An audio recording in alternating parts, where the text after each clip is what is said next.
And I invite us all to say the Lord's Prayer. Our Father, who art in heaven, hallowed be thy name.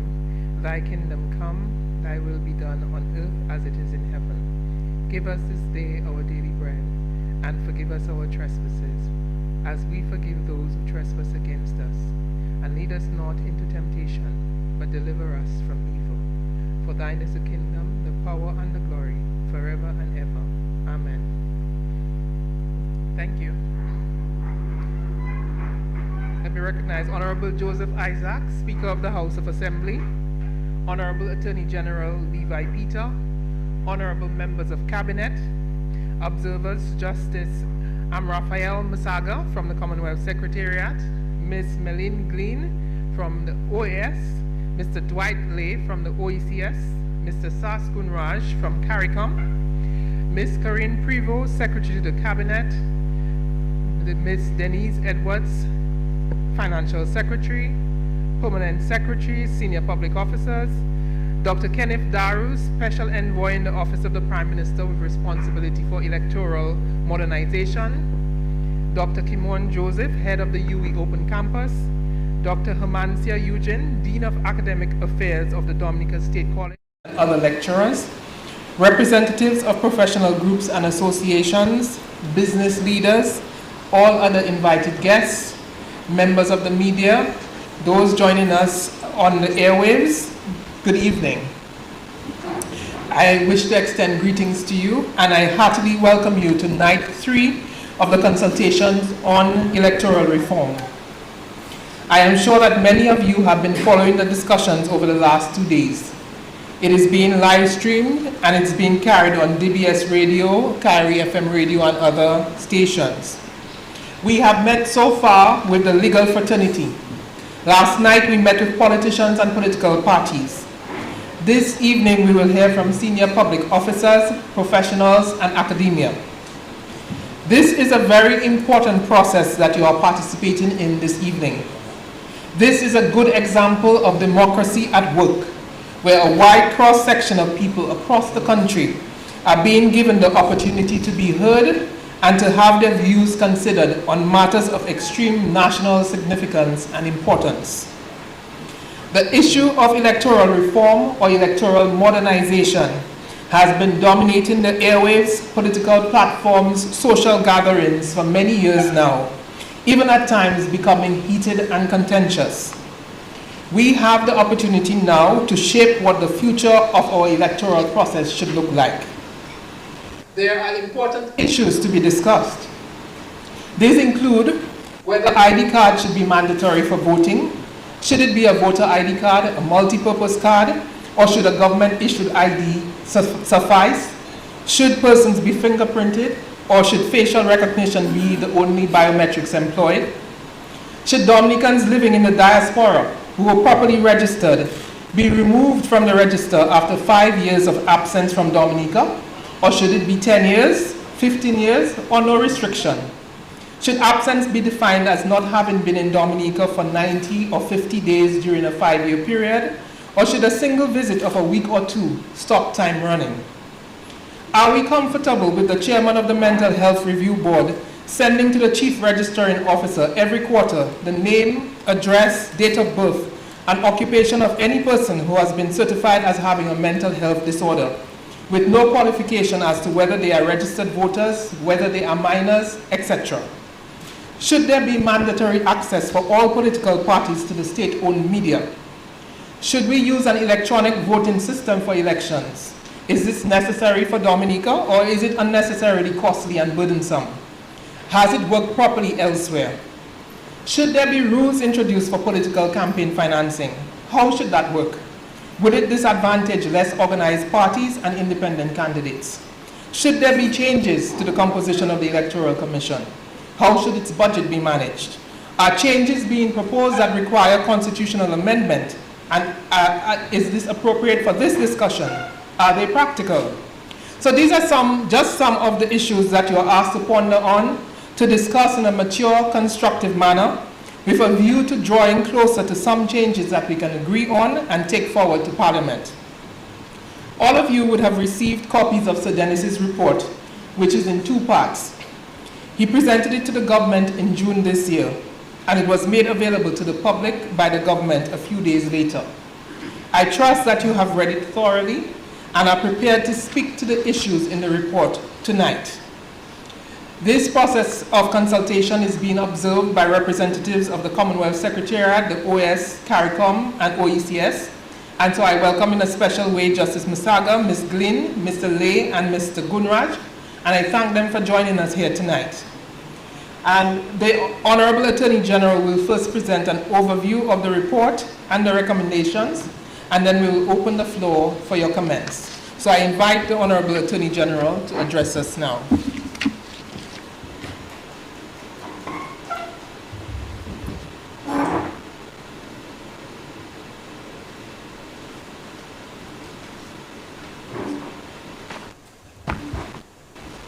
Thank you, Madam Chairperson.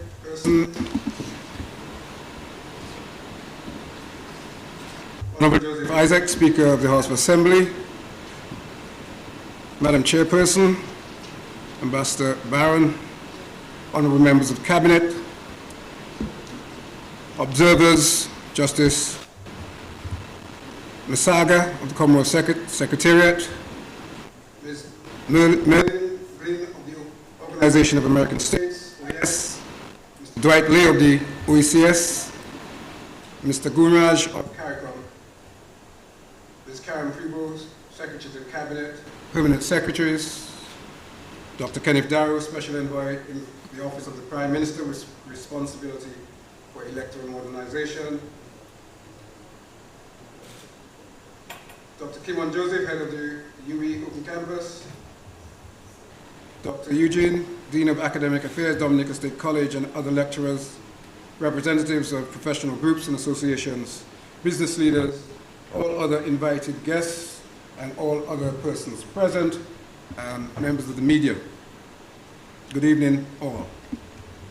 I've been asked to give an overview of the report of Sir Dennis Byron, submitted in June of this year. And let me just say before starting that the presentation that I make is really intended, as it is indicated, to be just an overview, and is a brief overview. You would have read, I hope, the report in its entirety, and you would have identified issues that you consider of importance to you, and you will address those as you deem fit. This presentation is not intended to be a commentary on the report of Sir Dennis, nor is it intended to be an exposition of a detailed exposition of the provisions, nor indeed is it intended to be an expression of my opinion or that of the government. I assure you I have an opinion, but this is not the time at which I need to give it. So I will try to stick to what I perceive to be a factual representation of what I consider to be substantive components of the report. So Dennis presented his report in two phases. Phase one, he articulated as focusing on cleansing the voters list, and that, he said, would have or has had emphasis on voter identification and voter registration system. And it also was accompanied by two pieces of legislation, two proposed bills, one the Registration of Electors Act 2023, and the other Registration of Electors Regulations of 2023. So then it proposes that those two pieces of legislation be adopted and serve as the legislative guide for the registration process in respect to Dominica's electoral system. Phase two of his report, he identified three overarching areas. One, the electoral process, which he deemed as primarily dealing with access to the media, and secondly, campaign financing. The second area is that of electoral commission, and he identified a number of areas under that. One is its composition. Two is its financial autonomy, which he recommends. Three is staffing, which he also recommends a higher level of autonomy to the commission in that regard. Four, the appointment of committees. Five, the procedure for resignation of members of the commission. and 6, provision for protection of members of the Commission from suit. And the third and final element that he addresses is new legislation. And under that, he recommends 4 pieces of legislation that he says ought to be enacted to underpin the second phase of his report, namely the House of Assembly Elections Act of 2023. Can everybody stand me to at the Prime Minister's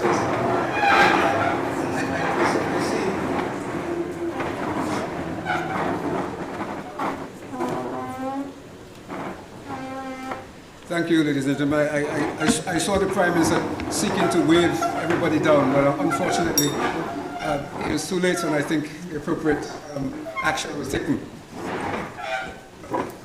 Welcome, Prime Minister. So if I continue, so the third element I was saying is the 4 pieces of legislation that Sir Dennis proposes to underpin Phase 2 of his report, the House of Assembly Elections Act 2023, House of Assembly Elections Regulations 2023, the Electoral Commission Bill 2023, and the House of Assembly Elections Petitions Rules 2023. So, Phase 1. Phase 1 of the report deals with the Registration of Electors Act, which will henceforth be referred to as the new Registration of Electors Act 2023. This, in substance, I would suggest, reflects the existing Registration of Electors Act. And it is intended to repeal and replace the existing Registration of Electors Act. The most significant parts of the proposed new Registration of Electors Act, from a reform or modernization perspective, are, I suggest, parts 3 and 4, which introduce new concepts and provisions intended to give effect to the report's recommendations in relation to the registration of electors. And Phase 1 at Part 3 sets out a number of issues and requirements which must be satisfied in order for a person's name to be entered or to remain in the register of electors. And I suggest that those can be encapsulated under 5 heads. 1, residency; 2, registration; 3, identification cards; 4, investigation; and 5, confirmation. I also suggest that those 5 heads together effectively result in a verification process. Residency, the first of those verification requirements, can be said to be comprised of 2 distinct components. You have residency, which relates to the registration of a person.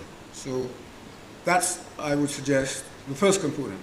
The second is residency as it relates to the circumstance in which a person can be deprived of his or her entitlement to remain registered and to vote. The first component is addressed at Clause 7.1c of the new Registration of Electors Act, and requires that a person applying for registration must have been resident in the polling district for a period of at least 3 months of continuous residence immediately preceding the application for registration. That is exactly as it is in the existing legislation. That is to say, you have to be living, or a person would have to be living in the particular polling district for 3 months so as to be able to apply and be registered as a voter. The other component is provided for in Clause 26.1 of the new Registration of Electors Act, and proposes a dramatic change to the existing situation and definition of absent from Dominica.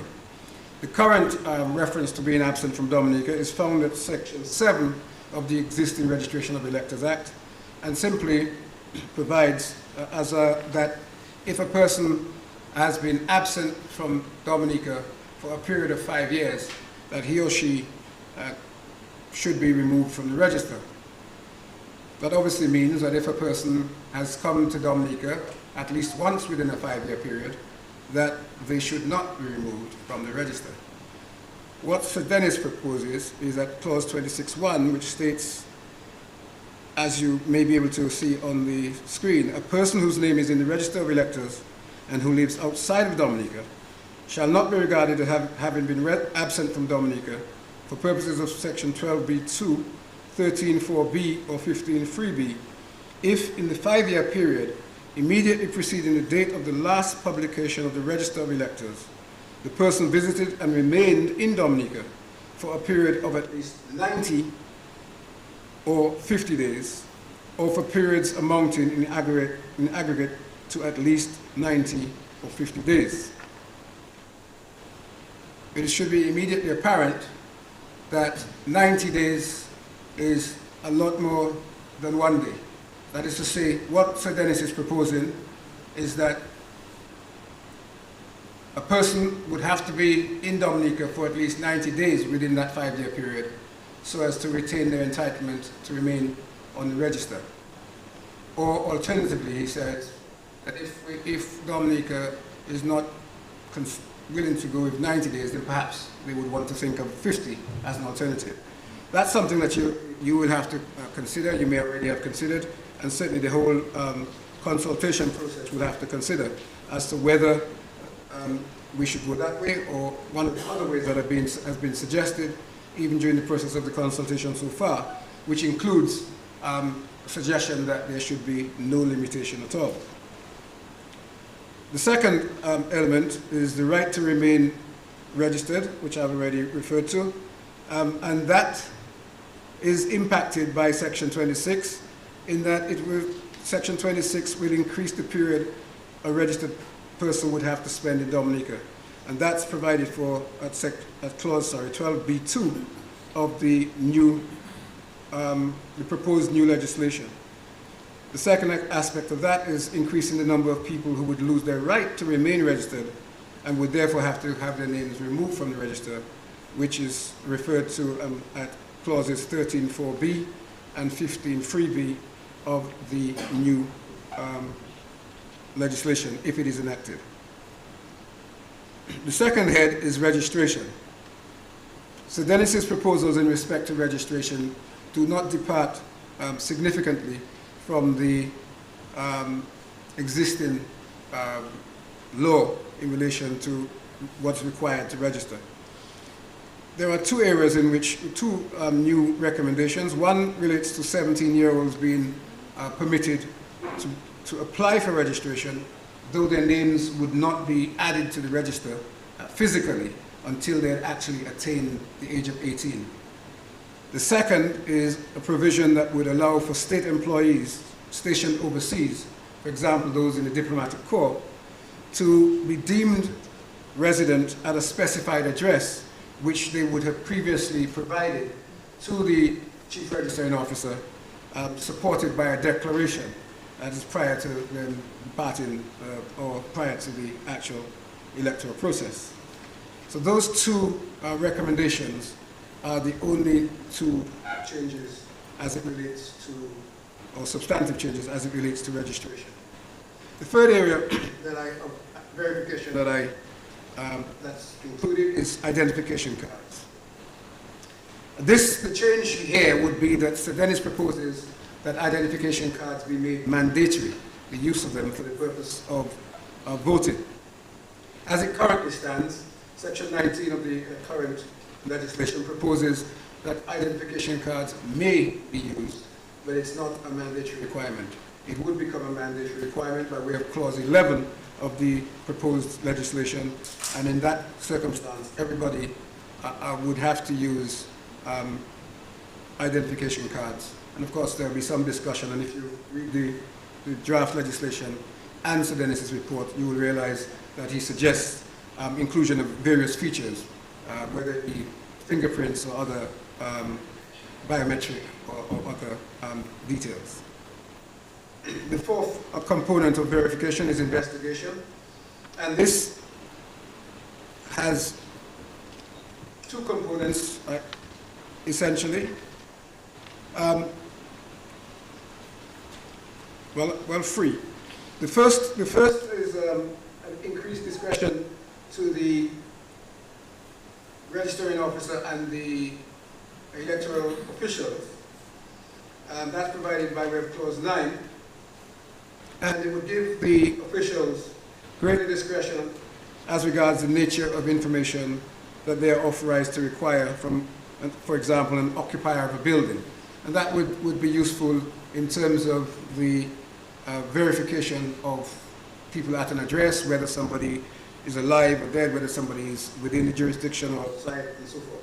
And the other, perhaps very important, is the creation of a new offense, which would be an offense if a person refused to furnish the information that was requested, or if a person provided false information to the chief registering officer.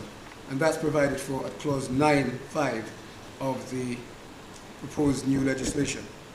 The second component is a specific investigative power given to the chief registering officer by way of clause 10 as to allow for the chief registration officer to actually carry out investigations to verify details as regards the electoral information provided and the reports. And the third, which is a very new, or would be a very new innovation and was referred to by the chairperson in her opening remarks indirectly, relates to a requirement that would be imposed upon public officers to provide information to the chief registration officer. Clause 27 of the proposed new Registration of Electors Act proposes that, for example, the permanent secretary in the Ministry of Foreign Affairs, by a particular date, every year would be required to submit to the CRO a report containing, as at the date of the report, the name of every person who A, is in service overseas, B, is a registered elector or eligible to be, and C, is no longer in service overseas. The second category of individual who would be required to provide information is the chairman of the Mental Health Review Board, who would be required, again by a specified date, following each quarter, be required to ensure that the following details and information regarding the person who has been certified as having a mental disorder as defined under the Mental Health Act is provided to the CRO. That would be the name, street address, date of birth, and occupation. Clearly, there may be issues as to privacy and so forth in relation to that, but those are issues that no doubt will arise during the consultation process. The fifth and final element of the verification process is the confirmation process provided for at Part 5, clauses 50 to 56, which would require, within a specified time, following the enactment of the proposed legislation, that the Electoral Commission would be required to declare a confirmation period. And that confirmation period would be initially for 6 months, but could extend for no more than 9 months. But during that period, all those who are actually on the list, who require to remain on the list, would be required to confirm their registration. And if they fail to do so, they would be removed from the list. Clearly, that is an important proposal. Moving to phase 2 of the report. So Dennis describes phase 2 as being, as I indicated, primarily seeking to address institutional matters, and the report seeks to, or reflects that in the 4 pieces of legislation that I referred to. The first of those institutional matters is access to the media. That's addressed at clause 50 of Part 3 of the House of Assembly Elections Act. Clause 50 provides, or seeks to provide, for a substantive change to our electoral landscape, namely by providing that all political parties and independent candidates would be entitled to have access to state-owned media during the campaign period, and the campaign period is defined in the in the proposed legislation.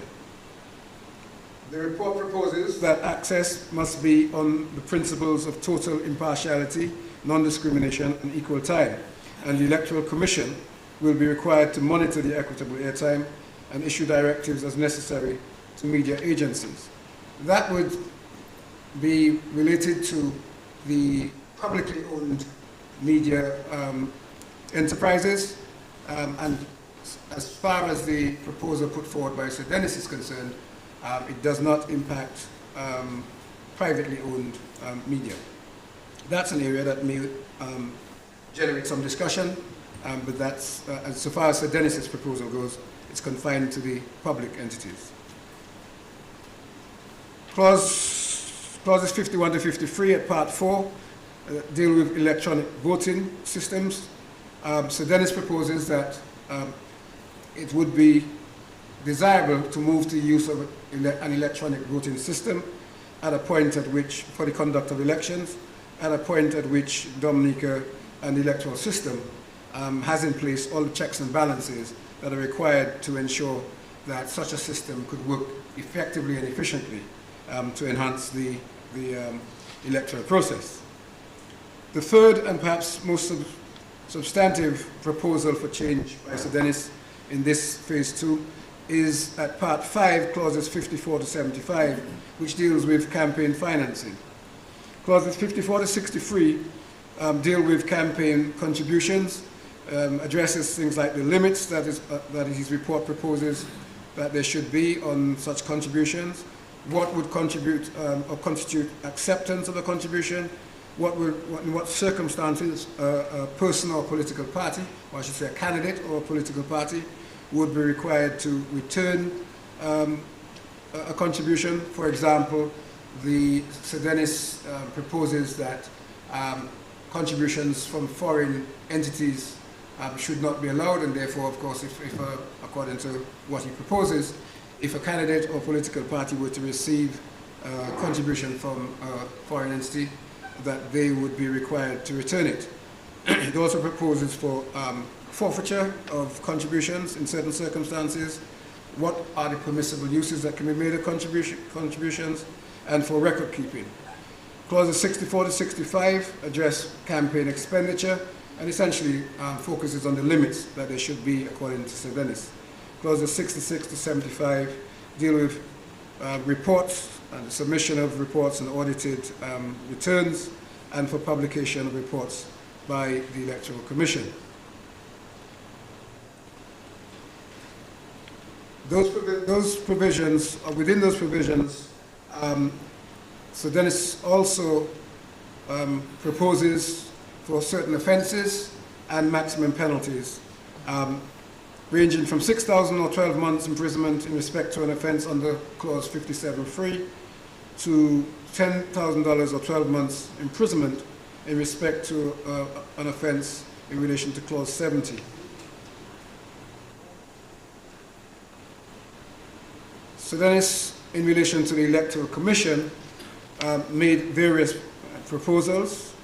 The report makes the recommendation for changes to be made in relation to the Commission. Principal among these are that the introduction of an Electoral Commission Act, which we do not now have, and specifically, Sir Dennis proposes that there should be financial autonomy to the Commission. And that proposal is at Clause 12, and under that includes proposals for the establishment of an Electoral Commission Fund, which would provide or manage the funding, so to speak, for the Commission to secure that autonomy that he suggests.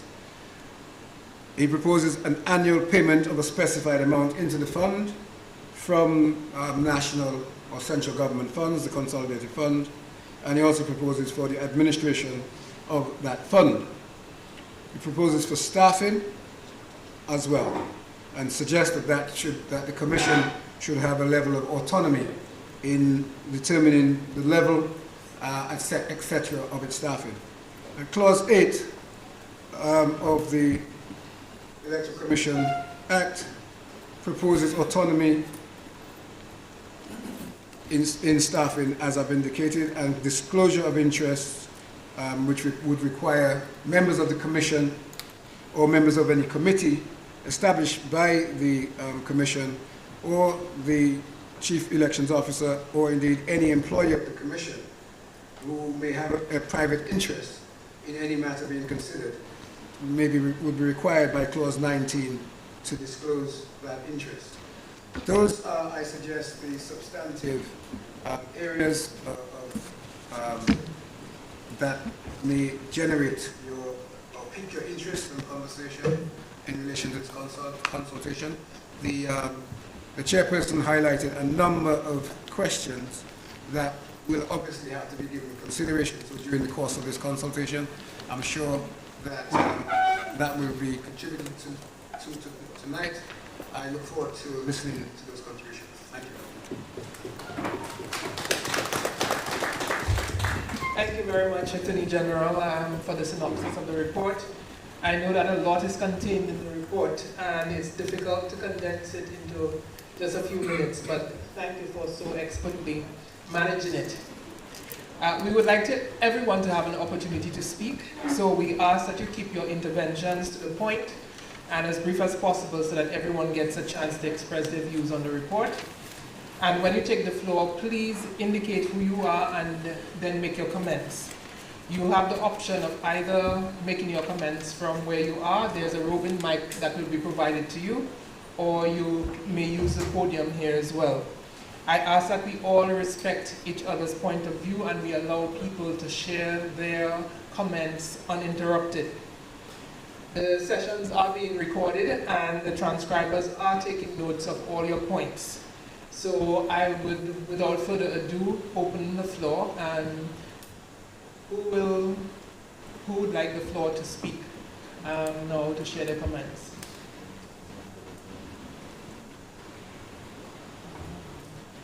All right.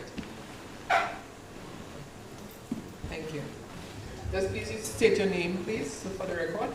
Good evening. My name is Dr. Robinson Amor. I am the president of the Dominican Medical Association.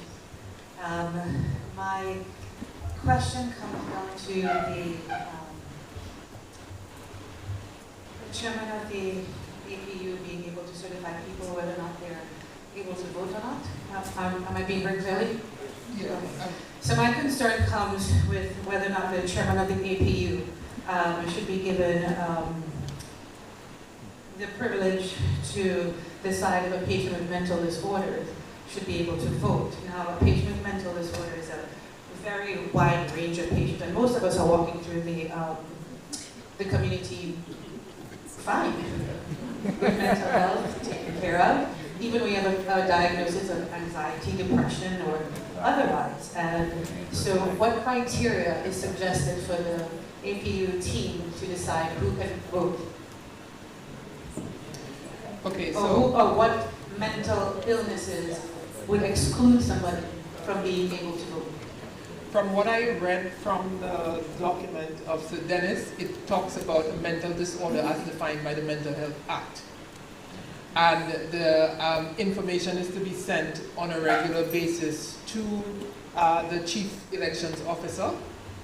That's what is being provided for in the draft legislation now. So just help me clarify. So anybody who is diagnosed with a mental disorder according to the APU and the Mental Health Act cannot vote? I think that's what the intention is. Because that's what I'm understanding. What I would say to you is that the requirement there is for the information to be transmitted to the Chief Elections Officer. For what benefit? Sorry, just to be clear, the Mental Health Act defines mental disorder as mental illness or mental deficiency, however caused or manifested. That is yes, it is very broad. It is very broad. Now, I can only assume that that provision is put in there because there is a disqualification in the legislation if you are, if you give me the right provision, please. if you are of unsound mind, I believe. It refers to unsound mind. But who makes that determination? That's, okay, I might be of unsound mind today, but properly medicated, I am a very sound mind and a very, participating part of society. So I agree with you, and I understand what you're saying, okay. and this is the whole purpose of having this discussion. So we have to look at all of the provisions and see whether they're actually workable and what impact it would have. So I'm very glad that you made that point. So that has been noted. Thank you.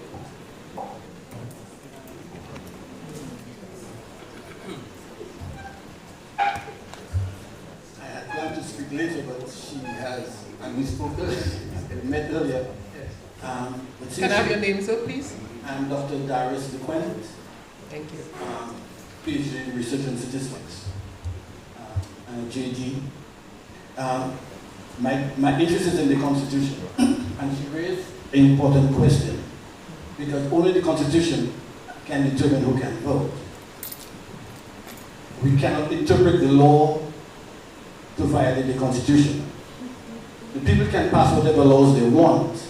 The only proviso is that every law must agree with the Constitution. And I want to bring to our attention 4th section of the Constitution, section 51, which says that anything that is going to affect our elections must be sent to the Electoral Commission.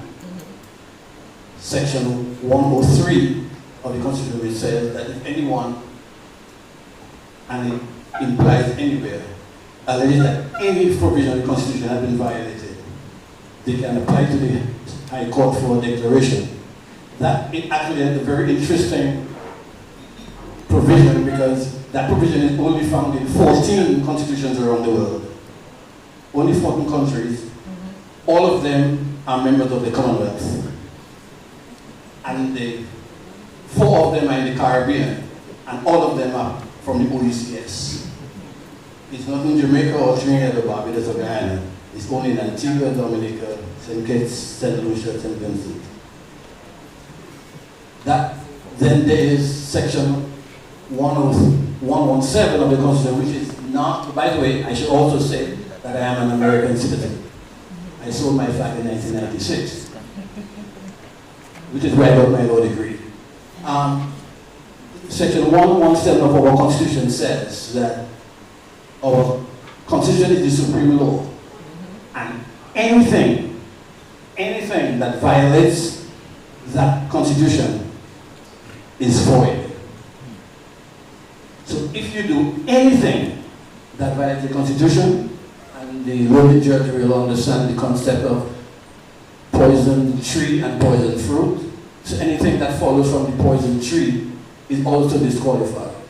So if the police search my house unconstitutionally and find evidence that makes me guilty, that doesn't get accepted in court because it has violated the Constitution. The problem we have is this. Last night, I heard, well, for the last three sessions that I've attended, I've heard people admit to violating the Constitution. In fact, admit to planning to commit a crime. I've heard misstatements, all of which makes what we're doing subject to being void.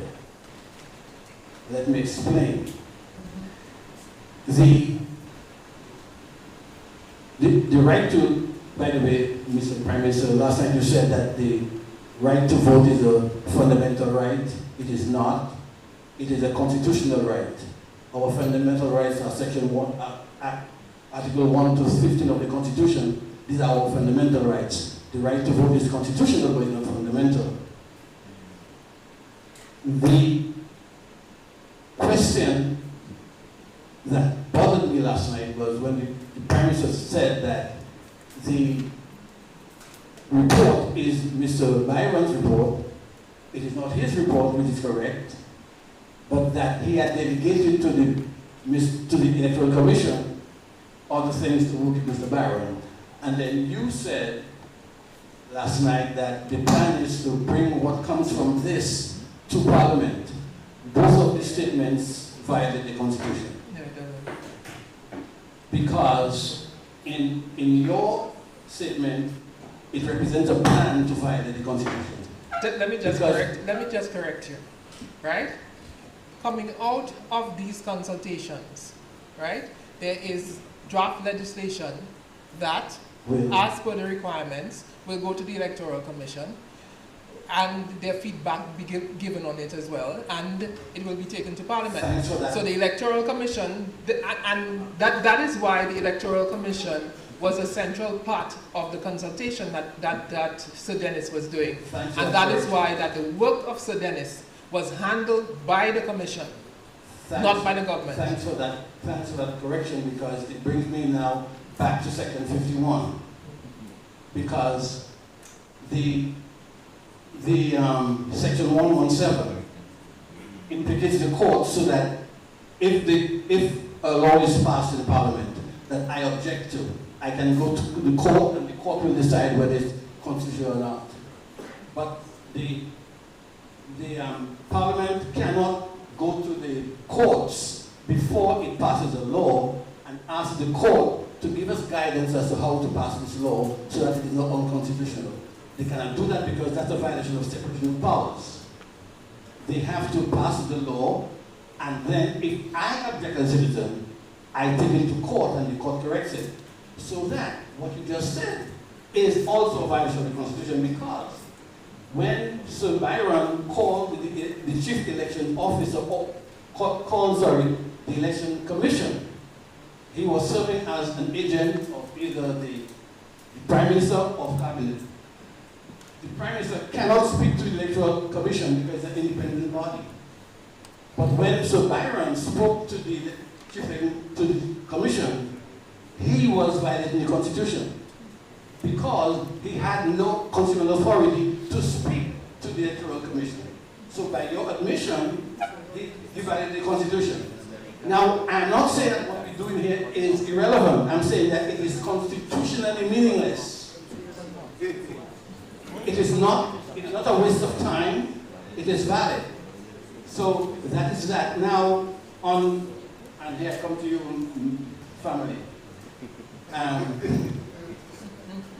Last night you made a statement which troubled me, which you said that our laws, our electoral laws, have been followed through, and we're not reforming because we think the laws are bad, but because we want to come up to date. The problem is that just because you have good laws doesn't mean you follow them.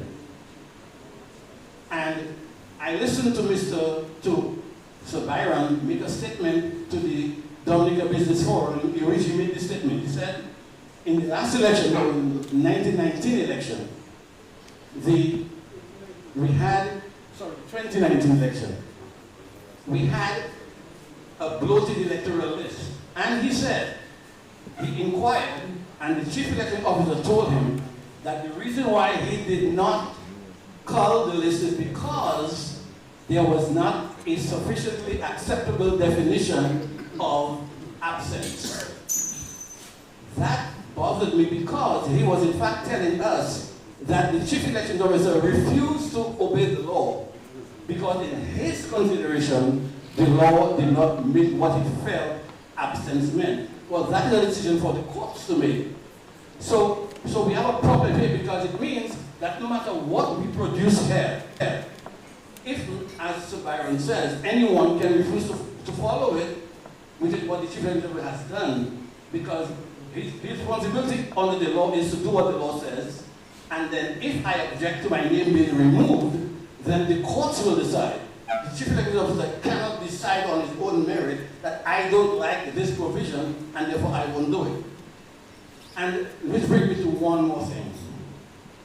I don't want to speak too long. When I first returned to Dominica in 2018, I was confronted with a problem which I observed that, and I've been thinking about election concerns before that. And what bothered me is I find Dominica to be in a unique situation. It is what I call a natural experiment. Dominica has done something that no other country has been able to do. It is the only country in the world that appeals to the authority of a constitution that it does not recognize. Every other country does it differently. Every country recognizes the Constitution. I'll tell you why we don't. We are the only country in which we have, for the entire life of the Constitution, refused to do what the Constitution says. And as a researcher, I spoke to a former president, well, there's only one former president, and I asked him, what's that about? How did that happen? He said, that's an embarrassment. Yes, I'm sorry. And I said, what do we do next? He said, it's water on the bridge. Well, sorry, it's not water on the bridge because unlike laws, the Constitution cannot be changed by practice.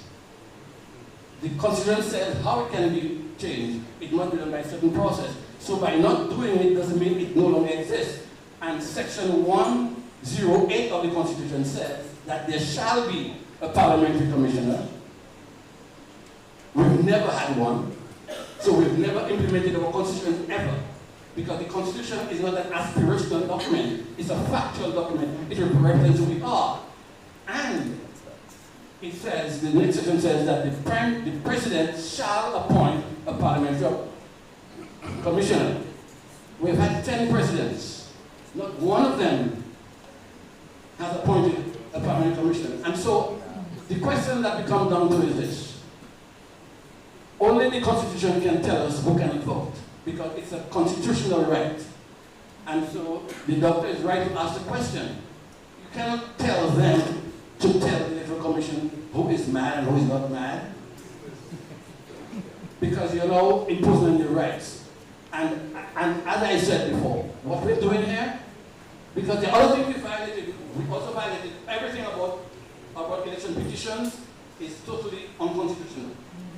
I wrote to the OECS bar about this, and they did not respond to me because they don't want to, because they cannot deal with what I asked them to do, which is a problem when government officials cannot do something. I also have a situation where I filed a matter in the court on the 25th of May this year. So if we can restrict this to the discussion on the report, please. No, but the report is about elections. It's about elections. But you're talking about a personal matter that you have before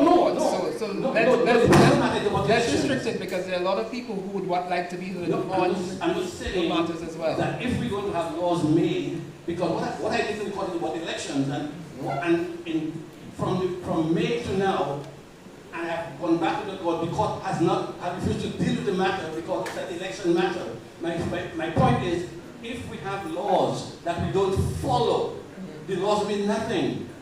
That's all I'm saying. And so, in conclusion, let's be aware that what we do that violates the Constitution is absolutely and completely void.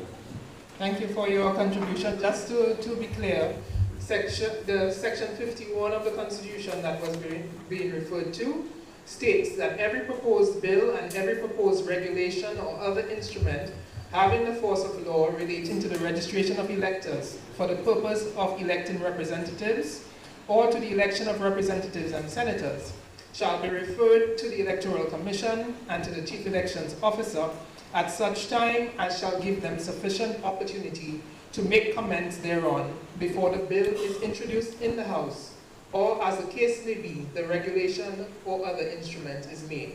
I don't think there's any suggestion that that would not be honored and respected and applied. Would anybody else like to come in? Mr. LeBlanc? Come on.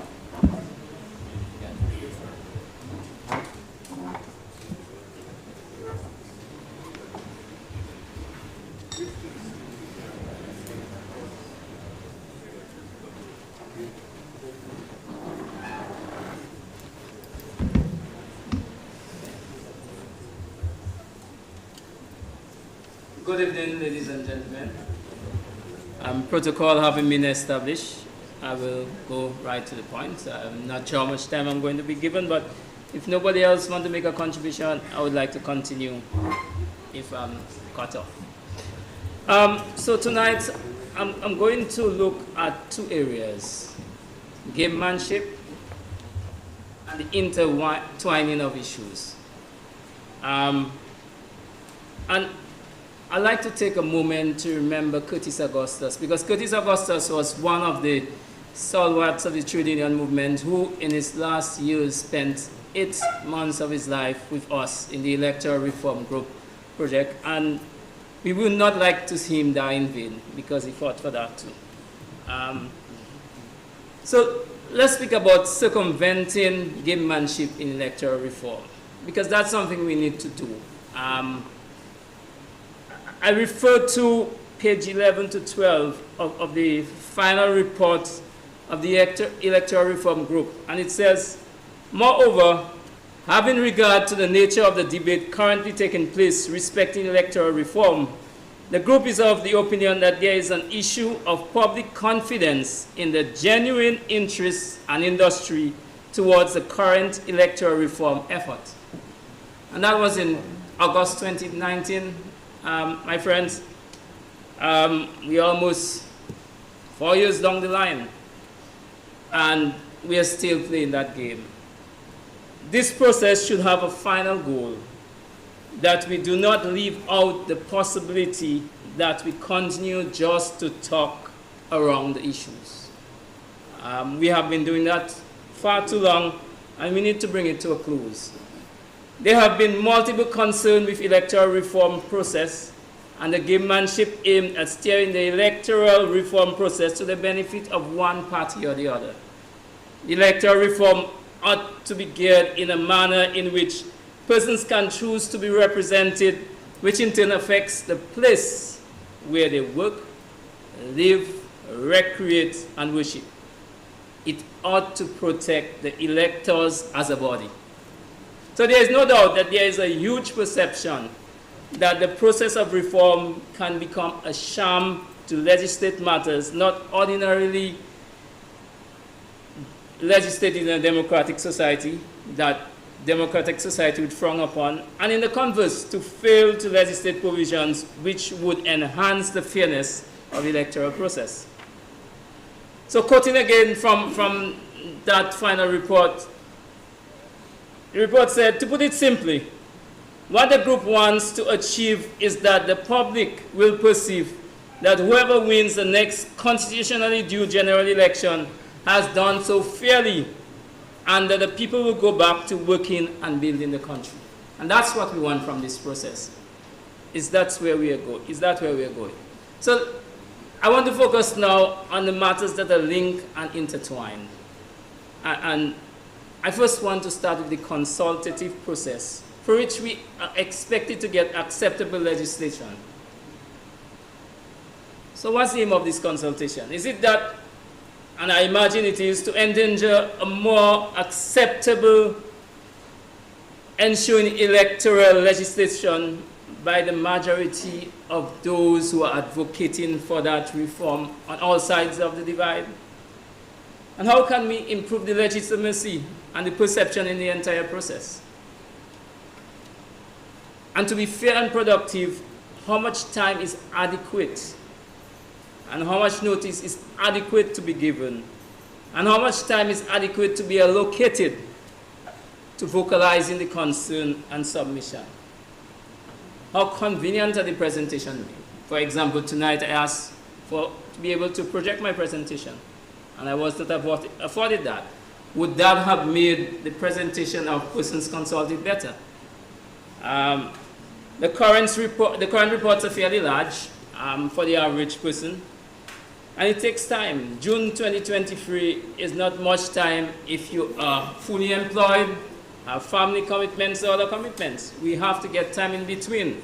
So we have to be fair about whether or not we really want to be consulted and we want to hear from people. How important is that consultation process to us in the electoral reform process? Given the many unresolved issues, this ad hoc consultation process must get to somewhere. And what do we have in place for it to get somewhere? We need to have some means of consolidating what we have done and ticking them. Where do I find the issues that we want to resolve, and where do I find which issues were dealt with? Or are we always starting back from day one? On Monday evening, I believe, Mrs. Didier recommended a mode of going forward. That there's a cadre of representatives of different walks who can be obtained to work with the Electoral Commission to finalize that process. From my hearing, I do not think that went well with the chairman. I may be wrong, but the point is, do we really want to go forward? And given the number of unresolved issues, I would say, and I may be wrong, somebody may say that I was involved, so I shouldn't say that, but I would tend to think from public comment that the greatest confidence that public had in electoral reform effort process was undoubtedly that 8-month period when the electoral effort reform group consisting of church, business, and civil society was involved from January 2019 to August 2019, and actually went up to the election day. I think those are things that we shouldn't throw under the table. And we can add political parties to that, to a group such as that, and go forward.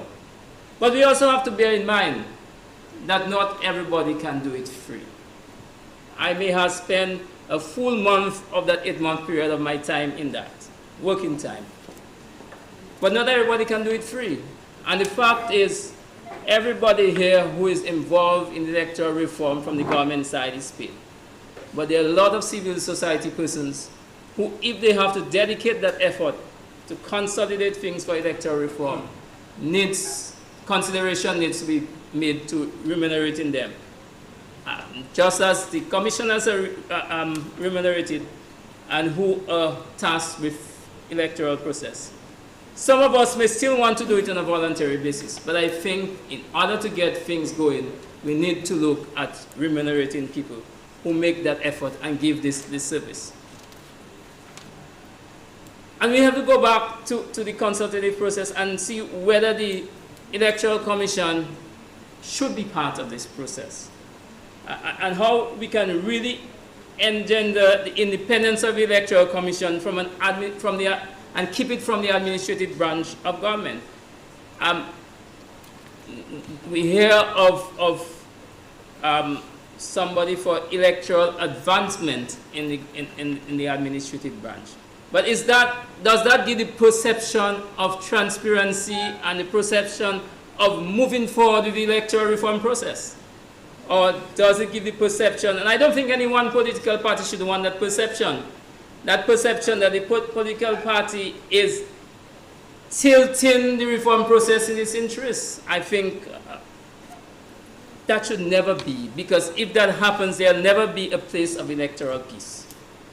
And I don't think any political party should allow itself to have that perception that I am tilting the process to my favor. And therefore, the administrative branch should have pulled itself away from the process and allow the Electoral Commission to do that. So we need to look at those things when we're looking at consultations, pairing the consultation and dealing with it. As the Electoral Reform Group said in its press statement on 5th December 2019, credible electoral reform should enhance the constitutional provision respecting the composition, financing, independence, and powers of the Electoral Commission. So, intertwining that campaign financing and financing of the Electoral Commission and its independence, we need to look at how, if the Electoral Commission spearhead reform process, how can it really pull away from the electoral administrative branch. And one way that can be done, can we, for example, in the provision and proceedings for campaign financing, look at financing the Electoral Commission and financing its independence? And why not? We have track record where the IRC, for example, and Electoral are financed by the utility users and utility companies. why shouldn't the electors and political parties finance the electoral system and the regulatory body that governs elections? And wouldn't that be one of the greatest incentives to make sure that campaign finance regulation is properly administered? So let us look at other areas that are intertwined and linked. Illicit registration, confirmation, electoral lists, equitable representation. As the Commonwealth Observer Mission said after election 2014, the list currently complies with legislation, but it is widely discredited. There appears to be credible public appetite for the revision of legislation guiding the compilation of voters' register and for elections to be more reflective of the wishes of persons resident in the Commonwealth of Dominica. The observers found that was what was on the ground. So why do we speak about verification and confirmation? One of the reasons is that there is a perception of illicit practices in the registration process. In the last 2 elections, there were allegations that Haitians were non-Commonwealth citizens and were registering, and also persons who were registering in multiple places. For example, I could have registered I go to Vickers. If, say, I go to Vickers every weekend, I can seem to be resident in Vickers, and I can register as Anthony Libla in Vickers. And in Trafalgar, I register as Edmond Libla. There seemed to have been that perception. Hence, the confirmation process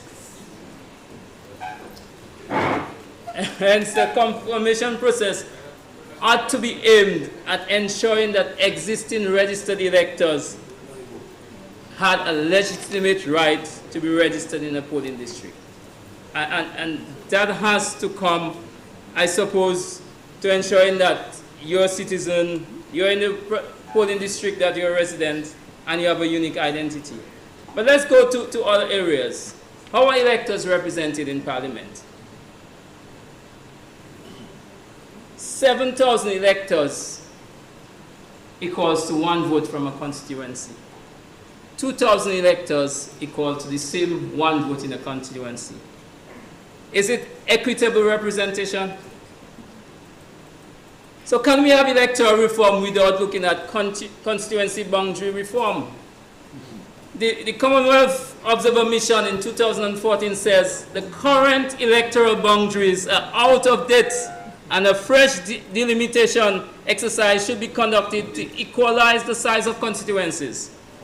And further, the Joint Special Mission to Dominica in 2019 of Commonwealth OS and CARICOM, in the report of 17th September 2019 said, the Constitution stipulates that all constituencies shall contain as nearly equal members of inhabitants as appears to the Constituency Boundaries Commission to be reasonably practicable. For the December 2014 parliamentary elections, the size of the constituencies ranged from a low of 1564 to a high of 7446, further highlighting the need to review of existing electoral boundaries. So can we have electoral reform without looking at that?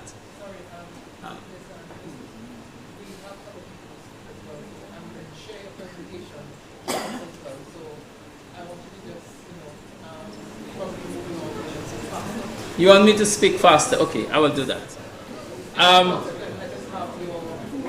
Sure. I mean,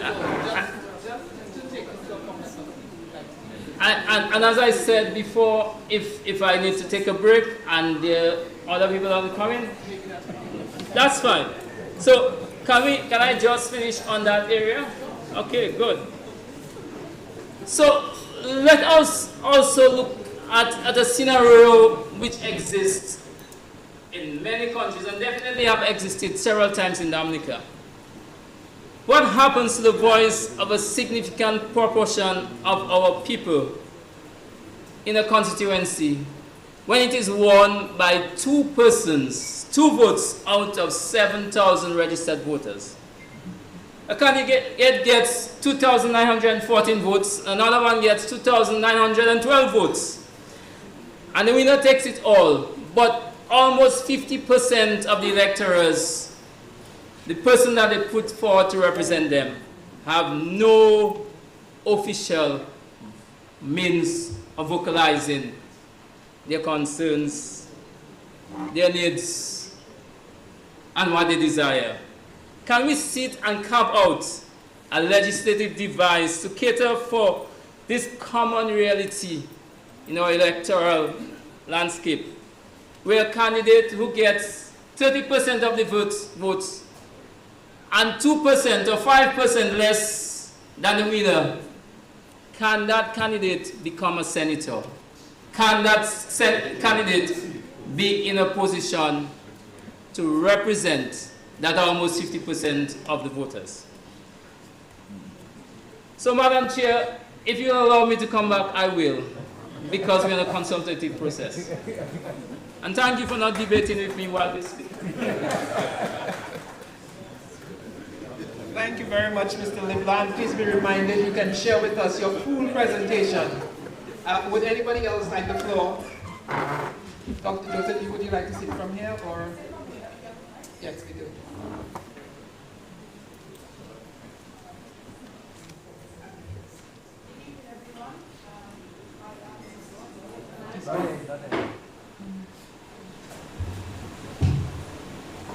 Good evening, everyone. I'm Dr. Janora Joseph.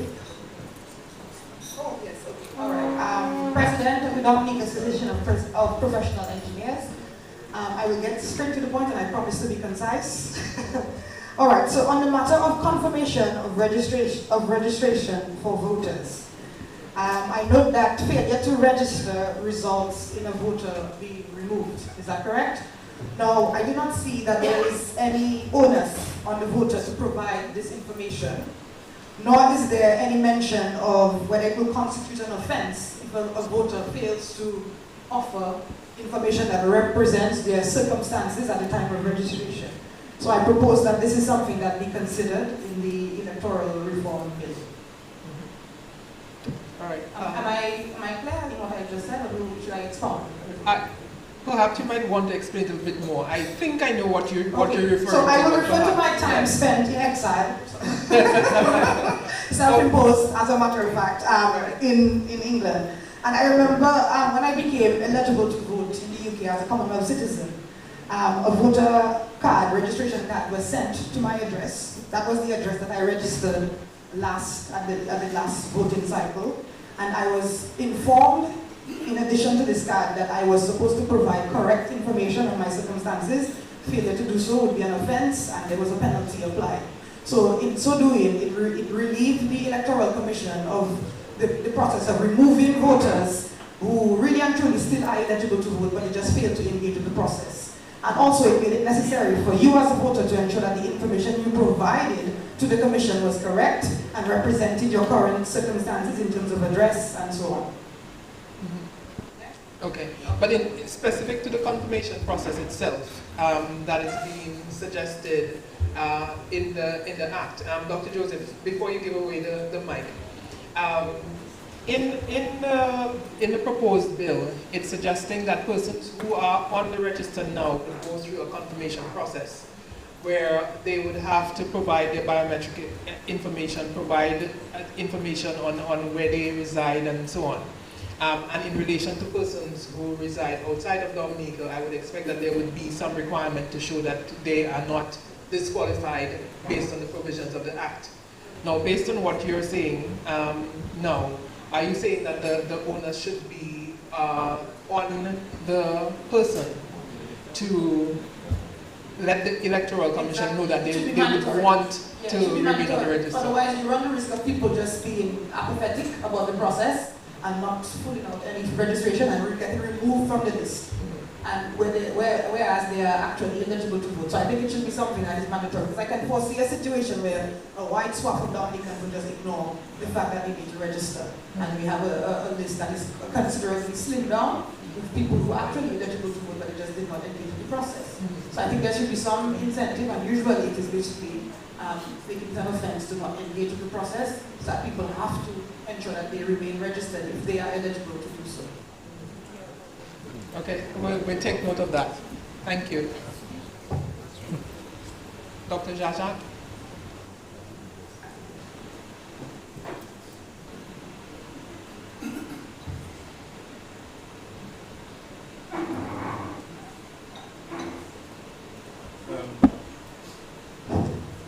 Thank you very much, Madam Chair. I have a lot to say, so I'm going to be brief. Of course, if somebody is generous, later on you could call me on to take your spot. I'll continue what I have to say. Mr. Libla mentioned something which just pricked me and I had to stand. I want to be up there, but as I said, You can come. If you're more comfortable to speak from here, you can do so. I like to face persons when you can't see. But it's all right. I'm going to be short. I have gone through the report. I have my name is Dr. Jean-Jacques, PhD in political science. I am more expert in elections, for democracy, political organization, foreign relations. These are my area. So I understand this thing about elections and how parties get involved and they just, etc., etc. So I developed my own little lens. I'm going to share this document with the team afterwards. I developed my own analytical lens to understand, to interpret Mr. Byron's reports. There are some things that I like, and I have said it so in my document. But the report missed the mark, because Sir Byron came in because there was fire. Well, there was some fire, but not real fire burning. But he was brought in as some arbiter because he was seen as this noble, wise man who could bring some semblance of objectivity and some peace. Because it appears we couldn't see them among ourselves. How did we get to that point is to be the crux of the matter. We got to that point because a party had a false narrative that somebody, some way, somehow, stole elections from them. And that party went on for years and years and years, repeating that same false narrative, confusing its supporters, programming them into believing that the only way to get back into office is through some sort of civil strife, civil disobedience, twaka, as you would say. So that is how we got there. I haven't seen how the report, the recommendations address that core matter, which I call a campaign of disinformation and fake news, an epidemic of disinformation and fake news. That's the heart of the problem.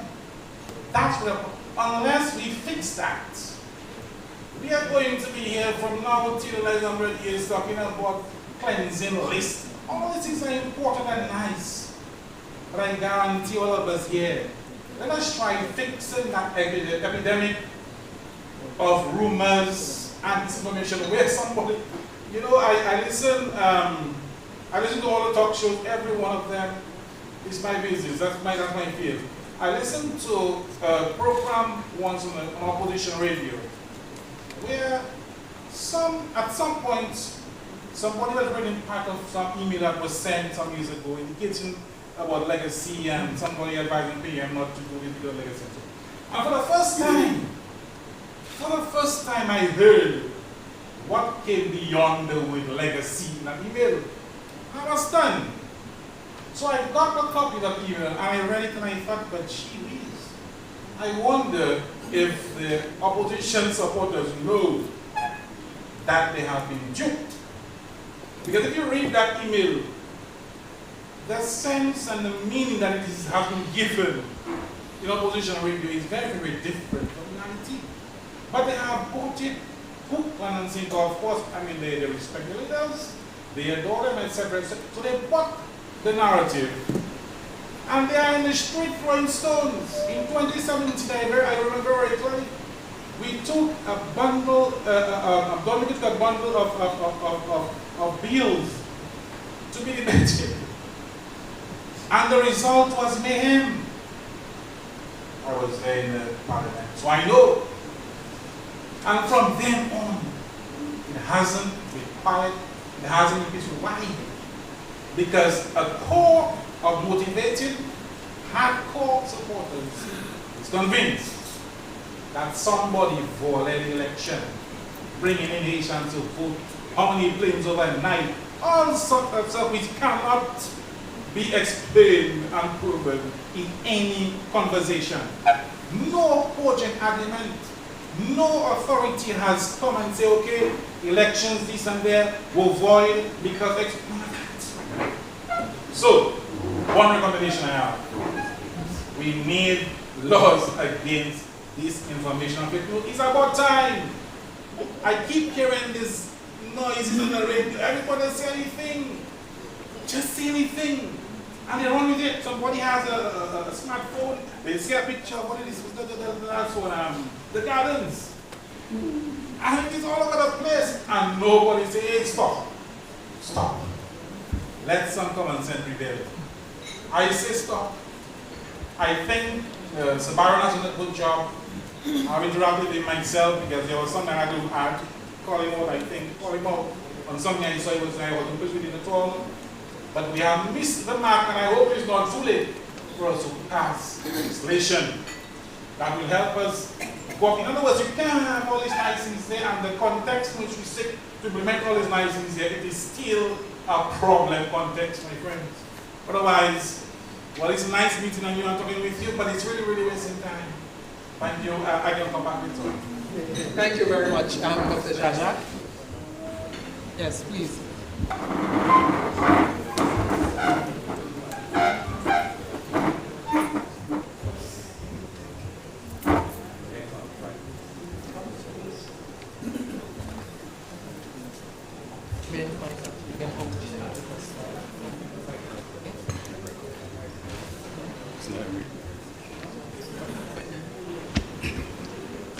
Also, good evening, everybody. My name is Isaac Baptiste. I'm a technical professional. For those of you who may not know, I was also a member of the House of Assembly Senator for the period 2014-2019, and as well, President of the United Workers' Party up to November of 2022. The discussion and opportunity to discuss this evening is good. But I would like to first speak to some issues that were raised by Senior Counsel Tony Astafans when he made his presentations, first night of the consultation and last night as well with the political parties.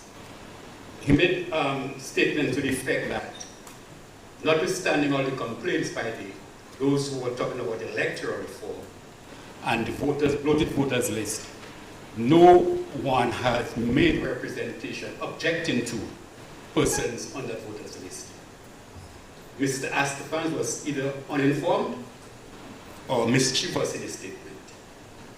I say this because, as President of the United Workers' Party, we, on numerous occasions, wrote to the Electoral Commission making and requesting and pointing out to names on the electoral list that should not be there. When I contested in 2014, over 400 names were submitted to the Electoral Commission. None was attended to. 2019 general elections, we submitted names to the point where I, as a president of the party, wrote to the chief elections officer, pointing to him the fact that we need these names, these complaints attended to, these objections. The process was aborted with the calling of elections for December 2019. And the chief elections officer replied to the effect that, I have the letters here, I will not go into them, to the effect that he cannot attend to them anymore because under the legislation that once the writ is issued by the president, then he can only have 5 days to look at issues. Having been so informed, I again, in my capacity as President of the United Workers' Party, wrote to His Excellency, the President of Dominica, pointing out these concerns and pointing out to him that he, under the Constitution, has authority that he can even postpone the election for up to 30 days or thereabout to allow these issues to be addressed if he so desires. This was never done. So I just wanted this to be clear, that it is untrue to say that persons have been talking about the list and they're not objecting to names on the list. It was not attended to because of the 2019 general elections. It was the process of the body with the calling of elections. Likewise, this issue of electoral reform that has been burning in Dominica for since 2005, we are getting close in 2022 with the reports of Sir Dennis Barrow. This report that we are now discussing, the process was aborted when the Prime Minister called elections in 2022 and 2022. That process was aborted, and we're back where we are. And I'm asking myself, Isaac Baptist, what is happening here? Because Dominicans, professionals, political parties have submitted reports. We have experts coming from overseas to observe our elections. The very discussions that we are having and recommendations have been discussed and recommended in every report for the past 15 years or more. And the process that is now going on, like we are starting all over again. When will it end? When will the process end? If we are really serious about electoral reform and getting the process done. Ladies and gentlemen, most of the issues that I said have been discussed now, have been discussed already. The question is, when they are discussed again, and having paid hundreds of thousands of dollars to discuss the same issues, and we're back on the same issues again, what is the process of taking those recommendations we are discussing going forward? Come on and go forward with it. How are we going forward with them? What is the, I've not heard, the report and the recording that we are doing, the transcript that we are taking, what happens to it after that? Attorney at law, Nellis Knight Didier, made a recommendation for going forward with this issue and getting it resolved as quick as possible. I strongly advise and urge those in power and authority to adopt that recommendation. That is, to set up a committee that will work with the Electoral Commission, a broad-based committee, that will take these recommendations, put it into, adjust the draft bills as necessary, and therefore that will represent what will be discussed and then will go to Parliament. Otherwise, we are just going back in circles.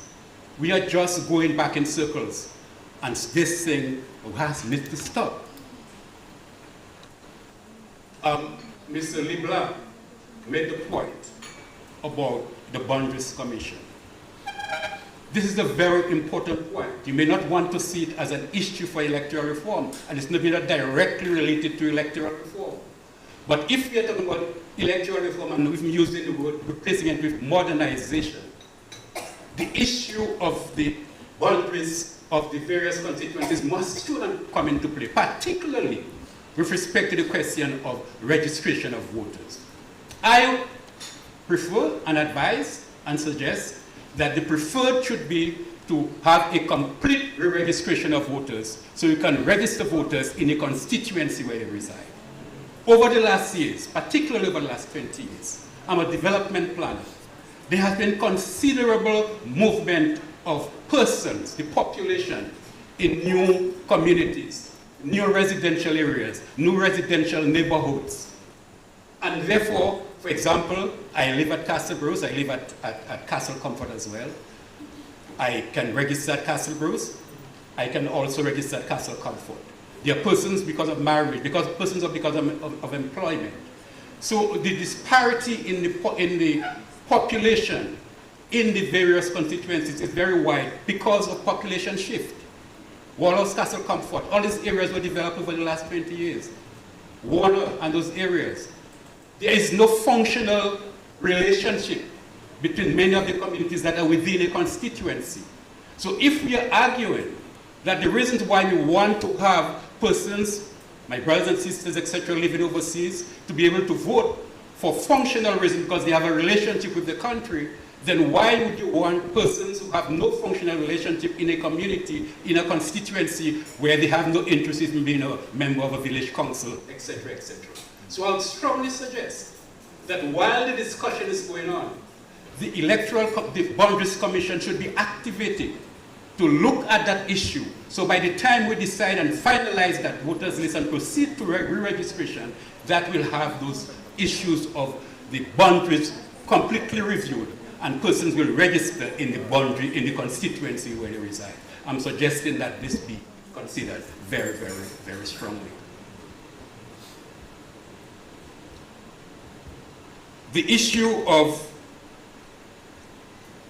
the voters list. Ladies and gentlemen, we are not in a country where elections or constituencies are won by thousands of votes. In 2005, Castlereagh constituency won by 1 vote. La Plaine, 3 or 4 votes. Grand 4, 5 votes. So if you have a voters list that is not proper, is not correct, is bloated, the results of the constituency is right there, can be very, very impacted.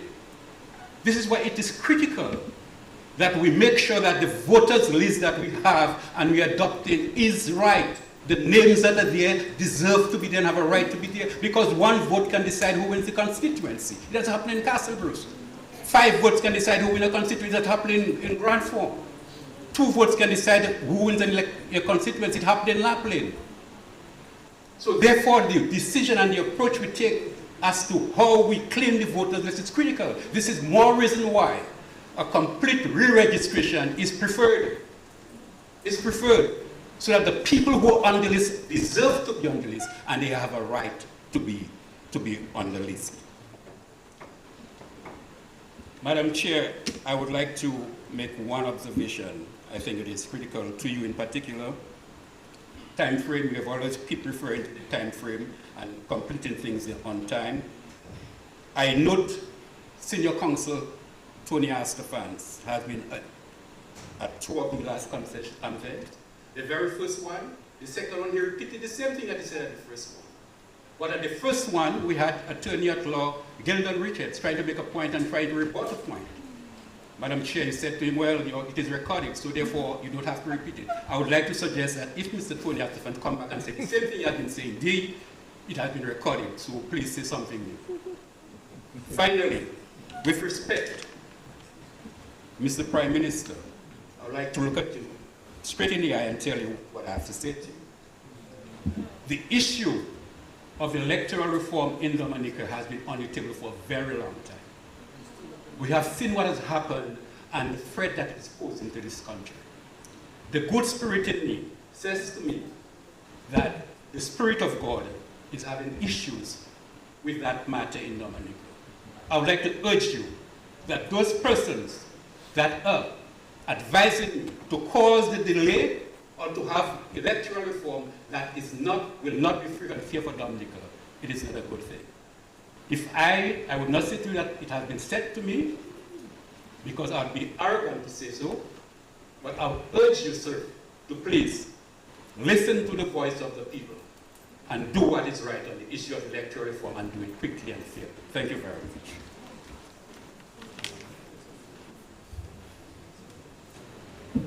Thank you for your contribution. I think what we're doing here is listening to the voice of the people, all the people.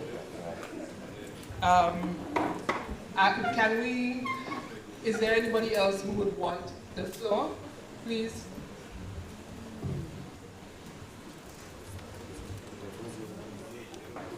Please let us know your name and you can go ahead. Can we have more volume on the mic, please?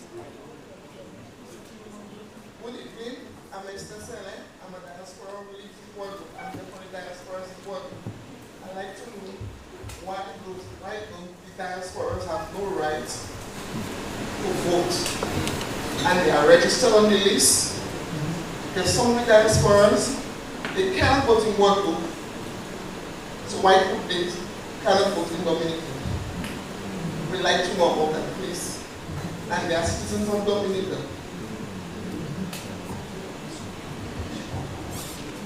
Thank you. Well, ma'am, I think that you've heard the discussions here. The gentleman who just spoke says there should be a complete re-registration, which will remove you from the register if you are living in Guadeloupe.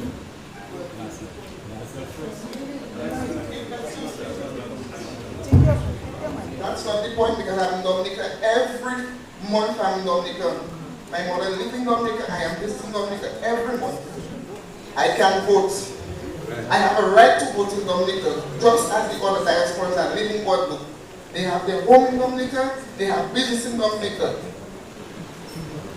That is why I'm on behalf of them tonight. Right. All right, so let me explain to you that in the proposed legislation, it is proposing that persons in the diaspora who live outside of Dominica in excess of 5 years, and well, they absent from Dominica for 5 years, are liable to be removed from the register. It's suggesting that absence means that you have not been in Dominica for a period of 90 or 50 days during that 5-year period. I was there November, I was there for Pearl Festival. I can vote. I am on the list, I can vote. I would just ask you, because we are hearing a lot of things when we listen to talk shows. So I'm there on behalf of the diasporas in Guadeloupe. Thank you, ma'am, and that has been noted. Sorry, there is a gentleman who requires the floor. Please go ahead. Good night, everyone. I just want to make a correction to Mr. Baptiste. And he said he had 400 persons that he sent to the Electoral Commission for objection. Either Mr. Baptiste doesn't know the law, or he is malicious. Because the law states, if someone has to be objected, the person of doing the objection must be in the same polling station, the same constituency as the person. The form must be filled. A witness must be obtained, voted in the same polling station. So Mr. Baptiste himself cannot send 400 persons and expect the Electoral Commission to remove those names from the list. He did not follow the procedure. And the court cases dealing with that have always said the procedures must be followed.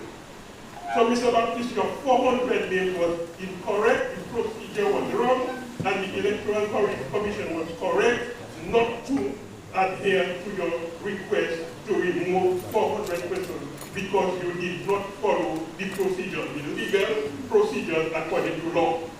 Thank you very much. Thank you, sir. Someone else requested the floor. Mr. Joseph. Yeah, good evening. I think I saw two of my colleagues from St. Joseph there, Dr. Henderson and the captain. And you Can you please indicate your name, please? For the I was record. just about to get to that point. So you know I must say Anthony Joseph, NGG. My two colleagues will know what that means. Okay. I have been in election for, I think that's about 2014. And the first item I would like to bring is section 40 of the proposed bill, nomination of a candidate. I would like to see some sort of guardrail on section 40 because it seems to suggest a person can be nominated in 21 different constituencies if he or she has money, $500 to every constituency. He or she can be nominated 21 times. I would like to see guardrail or rail put the qualification for being nominated should be limited to one constituency per person of any one general election. Then the other section I would like to see as well, section 19, that makes reference to the withdrawal of a candidate. It seems to suggest that if a person or candidate can withdraw himself within 7 days, but outside of 7 days. Now, I cannot see the wisdom in two candidates. He said, providing that there's not one candidate left, yeah? But I cannot see the wisdom where a person is no longer interested in contesting a general election as a candidate, and it would have one candidate left. So let's assume the population develop a mockery and still vote for that person after having withdrawn. Then you have to go through the whole motion of maybe missing, the required session of parliament and have him kicked out and then have a re-election again. So I would suggest that section, that 7 days, I cannot see the wisdom in that 7 days. If a person feels at any time prior to the general election that he or she seeks to or wish to withdraw, he or she should be free to do so, and the chief election officer should declare the other person to be elected. That is the other area I looked at is the issue of the agent. Even before that, section 31, subsection 3B. It says the poll clerk shall, in that section where it says the person presented themselves as an elector, it says the poll clerk shall then assert if the name of the elector appears on the official list of electors using the polling station and verify the election or the elector's identity. I'm not sure, it's a bit vague. So it gives the poll clerk the discretion of verifying the person's identity. I'm not sure.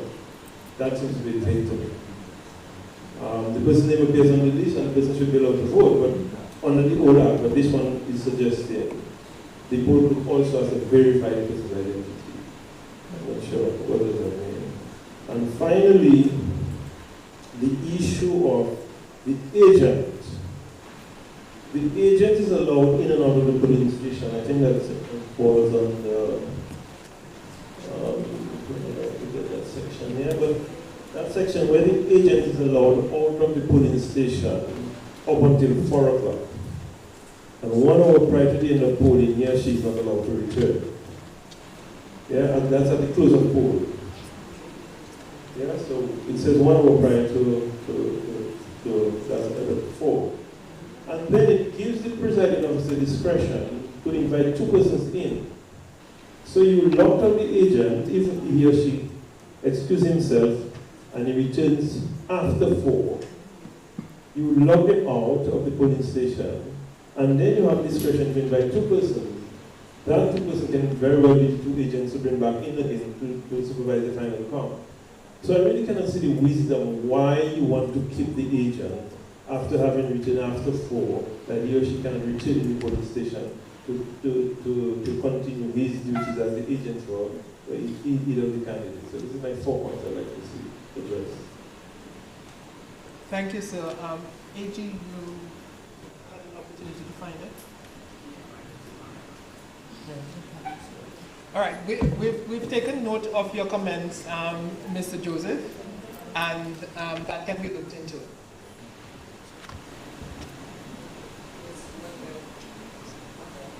Sorry, we have a gentleman, a lady over here, and then on this side.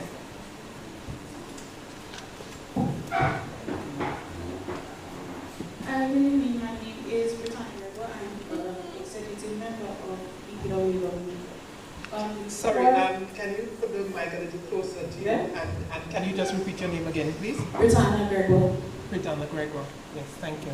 Before I touch on my 4 points, just to gear towards the other people who spoke this evening, there were 6 points highlighted at the beginning of the presentation that were 2 answered, whereas everybody else, so the majority of the other speakers, took it as an opportunity to push an agenda against what's going on. Clearly, they're taking the chance to listen to the voices of the people that's over here.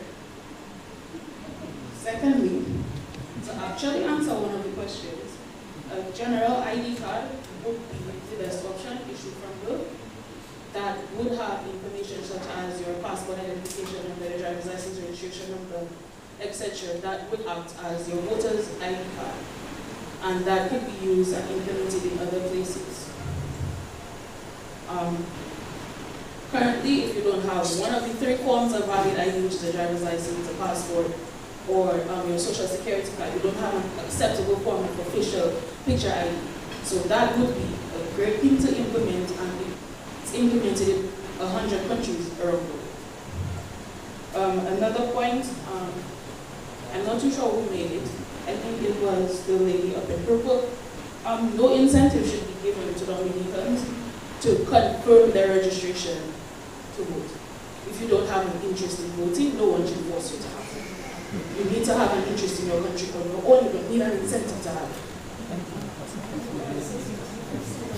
And another point is the electronic voting system. Dominica's population is too small to sustain an electronic voting system. That's an unnecessary expense, like you highlighted in the beginning.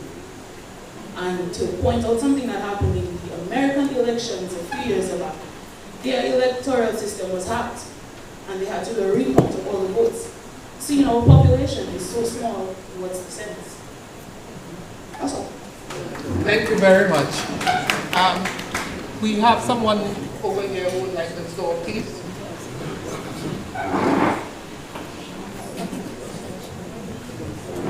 Good evening, everyone. My name is Dr. Eugene Zamo, Dean of Academic Affairs at the Dominica State College.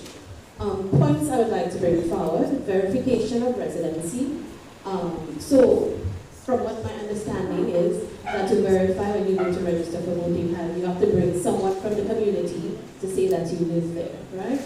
So, the person who is verifying from the community, how sure is that person, or who is somebody eligible to verify that, okay, Ms. Joseph is from the community? What is their standing that I am sure that they are saying the truth, that this person is from the community? Also, if I'm in the community only 3 months, I may not be known by the residents of the community. So can something else be used for verification of residence? Example, you go to the bank, you use a bill, you use some form of identification for residency. Secondly, length of time overseas. That's a problem.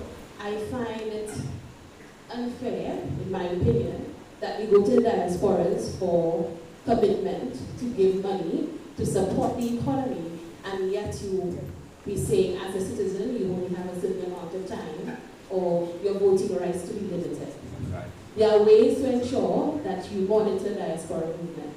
With a voter's national ID or voter's ID, you can limit the amount of time. So renewal in person, like you do for passports, can be organized, right? The mental health issue has been brought up. My last one is moving forward, given the fact that finances is an issue. How are we going to prioritize what should come first, what should come second, and so on? Thank you. Thank you very much for your comments. Those are points that have to be taken into account. On the question of verification of residency, for example, one has to look what is the best modality, because sometimes people move residents, they still get bills coming to their previous residence. So bills in and of itself cannot be an indication of residency. So that you have to look at what is the best option that you can look at. What we've had since 1978 is that persons who live in the constituency must vouch for you. So if there's a better way of doing it, then we can explore that. But this is what has worked for us for the last 30, 40 years. Sorry, Mr. Timothy. Go first. Ladies first. Good evening, my name is Lucia Stegman. I'm the president of Business Training Center, formerly known as BTC. But tonight I'm here representing a law student that I have. My daughter is a law student in the US. And I'm also here representing my family, most of whom are overseas. All of my siblings, I only have one here. So my concern is I've read and I've listened to all of the discussions for the past 10 years and more about the electoral reform process, etc. Our concern is our constitutional rights as opposed to our fundamental rights. How does does the whole electoral reform process cater for students like my daughter who perhaps her financial commitments might not allow her to travel very often to meet the requirements for voting? I am very, very interested in voting and politics. This is something that excites me. And I believe in my fundamental right to vote, so that if I was out of state and I was at hospital, I would probably ask to be removed to go to vote and return.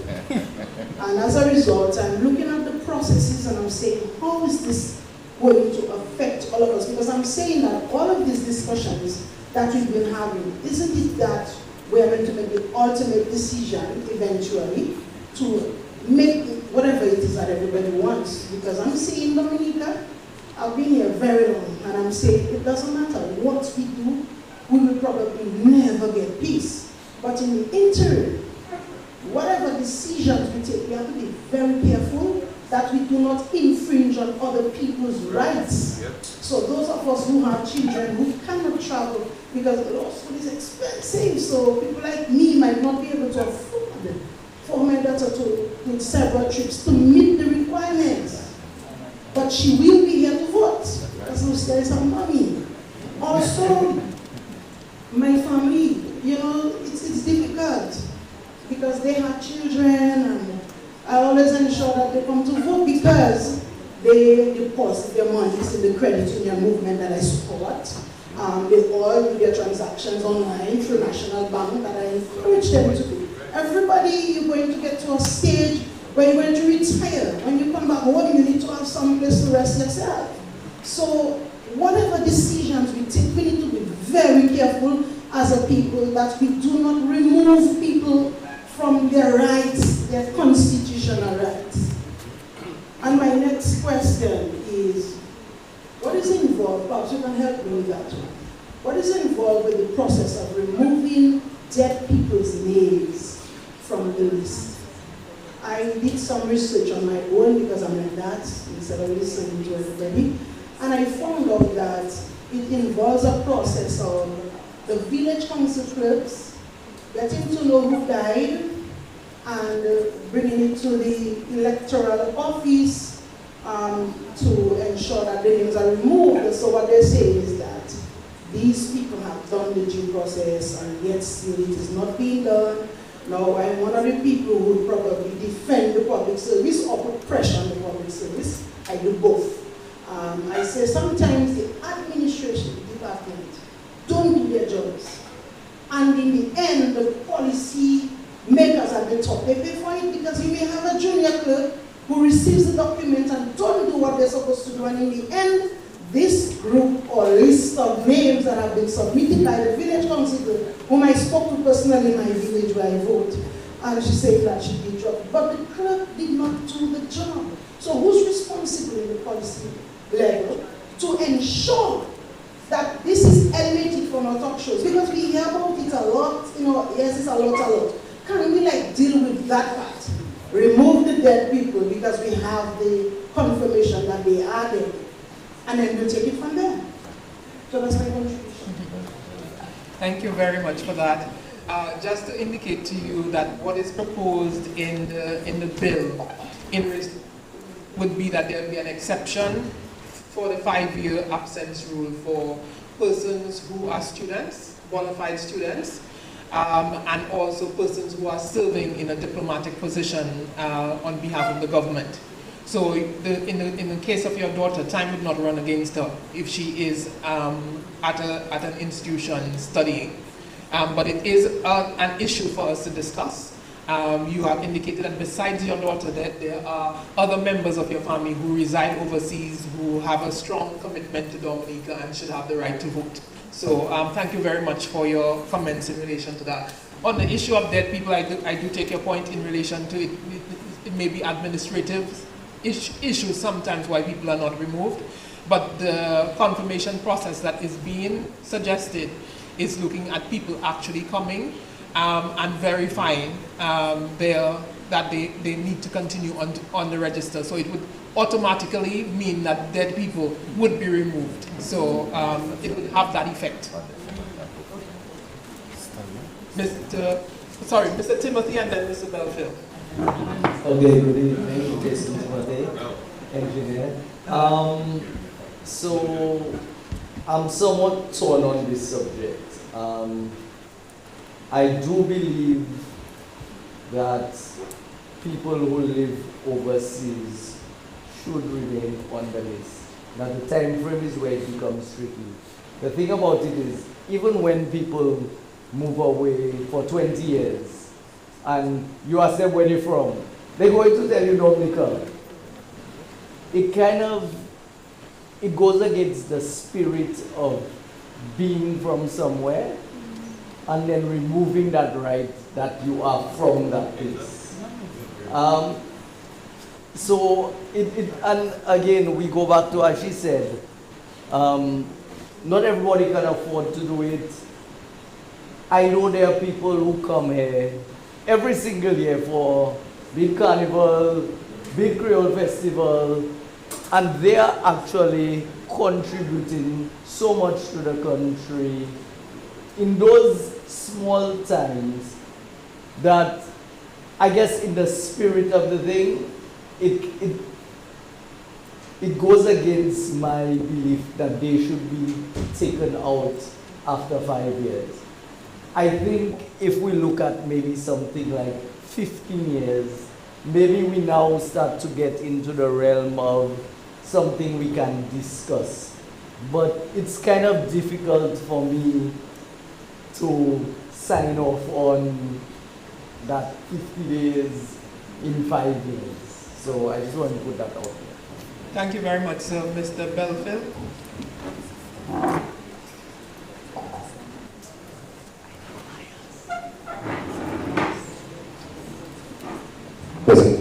Pleasant good evening, Madam Chair, Attorney General at the head table, Prime Minister, members of Cabinet, the observers, special invitees, and to the rest of us that know very little about the Constitution. Good evening to everyone. My stay here is going to be very brief. And I'm here to, Phoenix Belfield, Credit Union, and Credit Union. There are a couple of things I wanted to know, and they're centered around 4 particular areas that the AG mentioned. Eligibility, identification, access to media, and campaign financing. So just some general questions.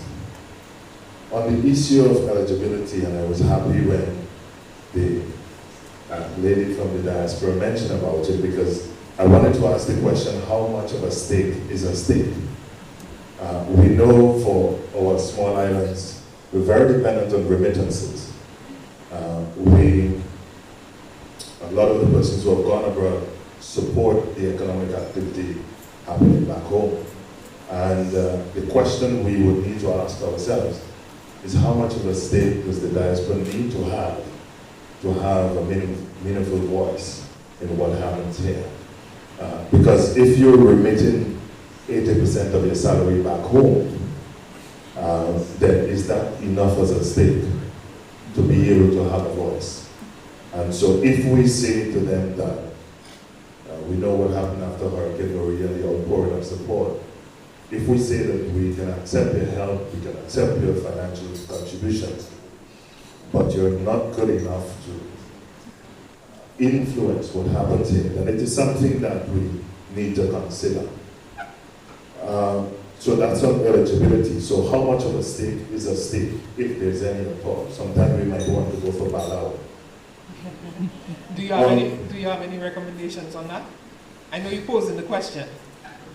The thing about it is that I believe that we have to establish what is really important. Is it the exclusion of those on the outside to only have the few within dictate? Or are we to set up parameters by which those on the outside can have a meaningful participation in the process? So I think, for example, when we look at that, we need to also take into consideration, and a couple of points were raised, the financial means of persons to come and become meaningful part of this dialogue. So because I'm a student overseas and I cannot afford to travel, does that mean that I should not have a say in what happens here? You know, these are some of the things that we need to ask. So is it that we're willing to discriminate on that point to ensure that the process is restrictive, or do we create a meaningful avenue for which that person can be integrated? So for me, I'm not for restriction. I think that we should have a meaningful dialogue, and I think there's an abundance of ideas as to how we can regulate that process. But we should find a way to ensure that the diasporans can participate meaningfully once they're eligible. Because if we're going to take your money, we're going to listen to you. On the identification part, I've heard discussions regarding voter ID versus national ID. I am of the view that perhaps we can look at combining both. From the digital side, I mean, I know the Ministry of Digital Economy has been doing a fantastic job. And once we have a kind of robust monitoring mechanism, it is just a matter of linking two databases, one for national ID and one for voter eligibility. So if voter eligibility is 18 years and over, then whatever features that you have in card biometrics or whatever, it is automatically going to restrict those that are under 18 years. So it means that we don't have to spend twice. So perhaps we can combine the two and save some money, because just having a single card to be used every 5 years, I don't know if we're that rich. So we can look at that. Access to media. I think the AG mentioned it, the restriction could probably best only apply to state media. The mechanism by which the access will be regulated is something that probably will define me. But airtime, you look at airtime, you look at financing. But in the private sector, and a lot of it is done outside the private sector, how will we, I don't think, if you're a private sector broadcaster, that's the time you're looking to maximize. Election, everybody wants to play. You go it right down the middle, because whoever has the money to buy your airtime, that's who gets it. So I think it might probably only be limited to the state media. On the campaign financing side, and this is more of a question, how do we manage something that we cannot monitor? I mean, we've seen it happen in the US. And I've been actually doing some research as to, is there a direct correlation between who spends more winning the election? Because I've seen where who spends more lose plenty. So how do we monitor it? Because, I mean, there's a quote on the Jamaica model where you have to look at who makes a contribution, who receives it, declarations, fines for not defining, and so forth and so forth. The question is, will campaign contribution be taxable? You know, will we be able to claim it at the end of the year? That's just on the right side. But it is something that we have to consider critically.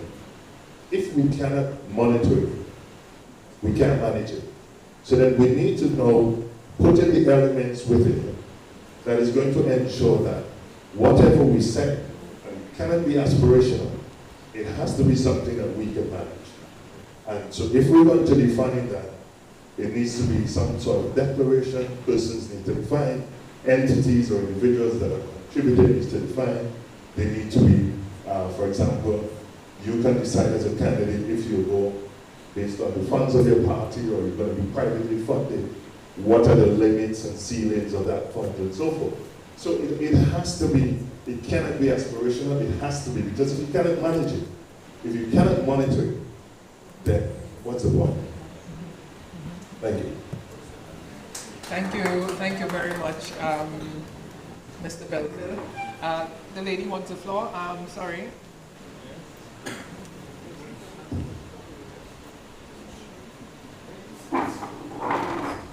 Good evening, everyone. My name is Nicola Bill. I'm the Director of Engineering with the Dominical Hospital Authority. My main point that I want to bring up regarding electoral reform in general is that every time we have elections, and the whole rhetoric or the cliche behind electoral reform is free and fair elections. And I'm just hoping that all of the measures that we are recommending do not infringe on the freeness of the electoral process. I've had the privilege of working in polling stations, and it's a very interesting experience. It's one experience that I will treasure, because it's amazing to see that you sit there and you see persons from all walks of life, young, old, disabled, all the spectrums of Dominicans coming, and you just see their name. They come in, even before they say their name, you see all of the polling agents crossing on their name because they know the person. And they come, and they vote, they cast their ballots, and they leave. And even in that experience, I've had the privilege of speaking to electoral observers, the international observers, and they say, yes, I see everybody coming, they're free, they vote, and then they leave. So there is that freedom. And in all of the measures that we want to take, I just hope that we do not infringe on the freedom that people have right now. So we have people who are tech savvy that will be able to register online, if that is as it comes to be, to vote. There are people who will be able to use, I see in the report, recommendations for voting machines. There are people who will be able to use it, and then some people will watch it and say, I don't want to interfere with that. So we have to be very careful and think of options and think of our population when we're doing that. That is my contribution. Thank you very much. And then the lady wants the floor, and then, sorry, before you. Thank you, gentlemen, Madam Chairman, and Your Excellencies. I found it very interesting that we need you to speak into the mic because it's being transcribed. So okay. He needs to hear what you're saying. My name is Robertson Thomas, medical doctor. Thank you. I found it interesting that Dr. Robertson started off the floor by asking the question about somebody who is defined as mentally ill, excluded, so to speak, from his right to vote.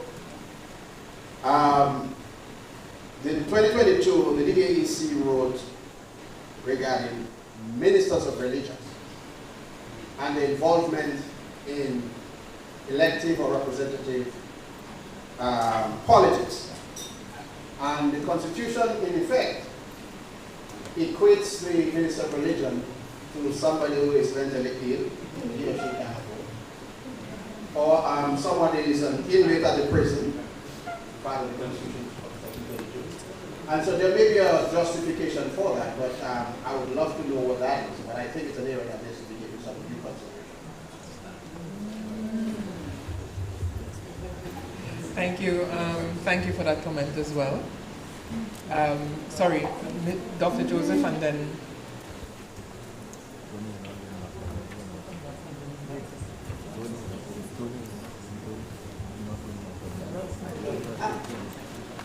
Okay. Right. Mr. Belfield raised an interesting point on the question of campaign financing. And I see that the report mentions regulation of campaign financing. And some of the areas that have been identified include setting an upper limit on what individual donors can donate to the party of their choice. Now, if the intention is to regulate campaign financing, I fail to see how that might actually be effective. Because once you might limit individual donors, you might have one party who has a large cohort of donors donating small amounts, and that gives them an advantage in terms of financing. Whereas you have other party who has one or two donors who give a large amount, and they are, again, the financing is not comparable to the other party. So unless there is an upper limit to what campaign financing can be, I think it creates an unnecessary administrative burden to look at who is donating what, and also giving people a tax rebate and reducing our tax income. So I think we need to think carefully about this. I think we need to think carefully about this regulation for the campaign financing aspect. because I understand the spirit of regulating what individual donors are able to give, but I think we need to go further and ask whether or not the measures proposed will actually deliver that outcome. Thank you very much. Mr. LeBlanc, very briefly, please. Yes. Stay where you are.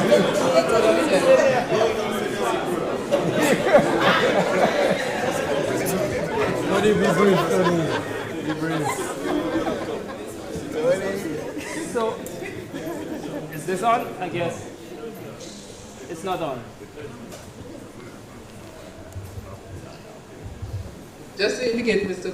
LeBlanc, we have to be brief because we are already out of time. So I understand that, so let's not take the time. And I suppose it didn't cater for the hearing impaired because of where the computer is, it makes it more difficult for me to make my point. So you're delaying me in that tactics too. So let us go back. I want to look at 2 points. All right, I'm going to be brief.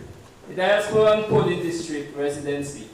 The debate about the disenfranchisement of diaspora may be real or perceived. What about the disenfranchisement of the residents in the polling district? Someone who doesn't know what it takes, the impact that I feel as a resident comes in finance because he doesn't put aside money for him to come down to vote, but it's finance to come and decide who should be my representative. So we have to look at that point because that's significant. How do we verify that a diaspora contribution makes him eligible to vote? Is it 1 barrel? Is it $10,000?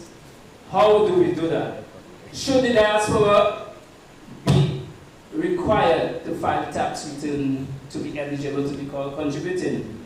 And how do we make it equitable that every overseas diaspora doesn't feel disenfranchised? Somebody in Niger or somebody in Timbuktu or somebody in California. How do we make that decision? Let's look at campaign financing and paying people to vote because they're intertwined. Mark you.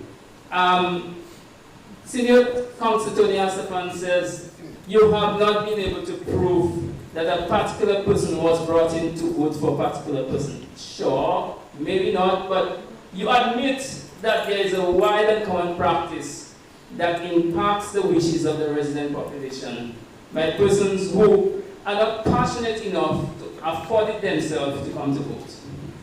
And I come because of the trip. I have not come before. I have not been able to send a barrel to my grandmother who wear Pampers, but I come for the trip. And I'm not so interested, except for coming for the trip. And it doesn't mean because we can't prove something legally that it's not wrong and it doesn't affect us.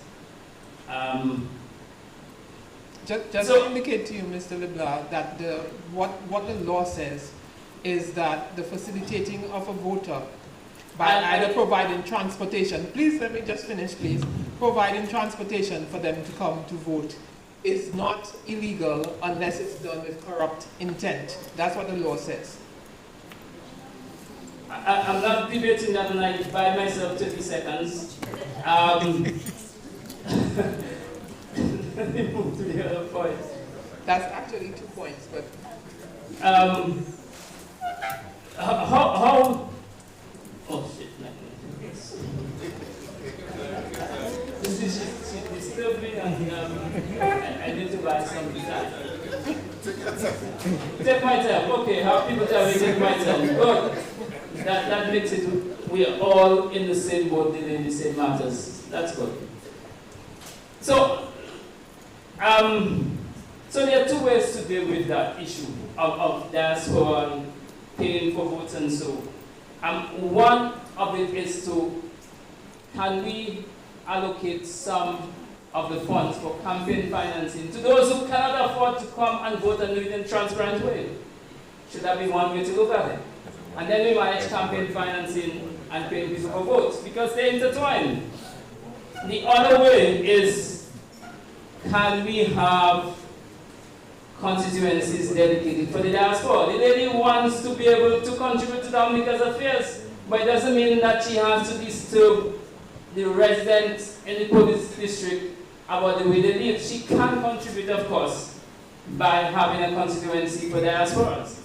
And not only for diasporas, but don't forget the CBI citizens. Can we have one for them too? Because we're speaking about 42,000 CBI citizen holders versus possibly 55,000 eligible voters. And Dominica's situation is not common in CARICOM or the OACS or the Commonwealth. So we need to deal with that matter too. My last point has to do with dealing with give me a minute. Stop. Technology is messing up. Now I understand why they say they want to go technology. Okay. We have to deal with the link between the perceived or illegal practices and enhancing how we deal with enforcement.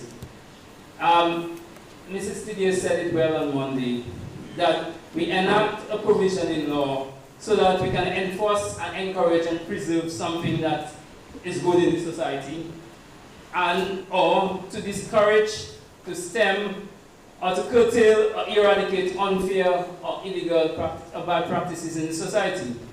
The provisions of the new law should make it fairly good to enforce. We should make it very easy to enforce. Senior Counsel Tony Stefan has been saying basically we should make into sins those who are culpable but you cannot catch them properly. And that's not what we want as a society. If we have laws that we not enforce it, we can't enforce it because they keep going to court and by some technicality they are not enforceable. We need to fix that. Not make sins of the guilty people. The law should provide avenues to make it easy to be enforced and discourage bad practices.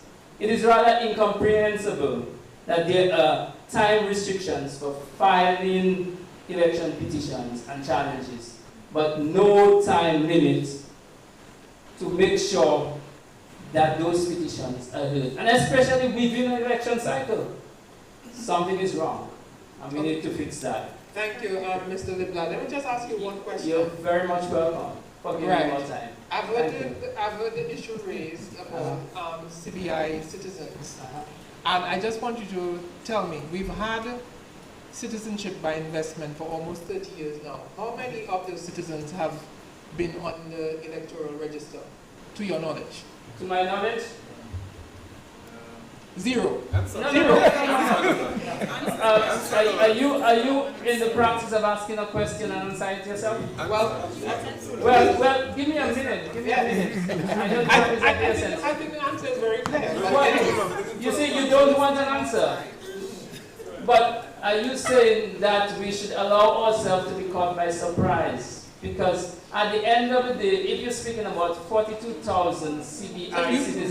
But you will agree with me that... I'm not agreeing anything with you. I'm putting another point forward to you. Okay, then you will agree with me that we should deal with an issue before it surfaces on our hands. But, so it has not surfaced. In other words, it has not surfaced. So you're waiting for your grandchild to take the gun and shoot it before you put it away.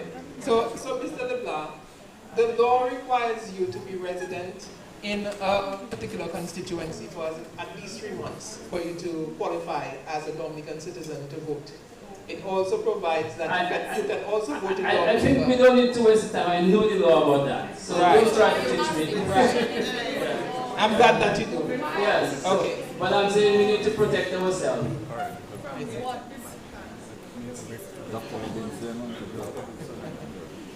Sorry, Dr. Robinson. Good evening and thank you for the opportunity to speak again. I just have a point with Mr. LeBlanc. I have a true issue when we try to tier our citizens, local versus diaspora versus a CBI Dominican versus a Haitian Dominican versus a other. I have issue with that. If you're Dominican, you're Dominican. Okay? If you're worthy enough to give your, if I figure that you're worthy enough to get a passport to be called a Dominican citizen, then by our constitution, I think that we deserve the right to vote.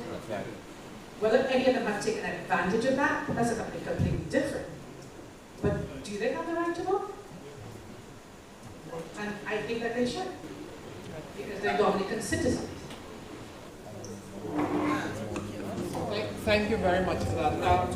Folks, it is now 9:30, and I would encourage you, if you have additional comments that you would want to make, if you can make that in writing, you can send it to the Cabinet Secretary at the Cabinet Office on the 6th floor of the Financial Center.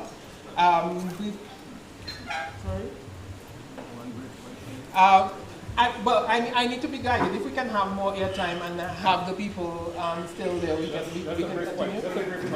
Okay. Okay. So I'm guided that we can continue. So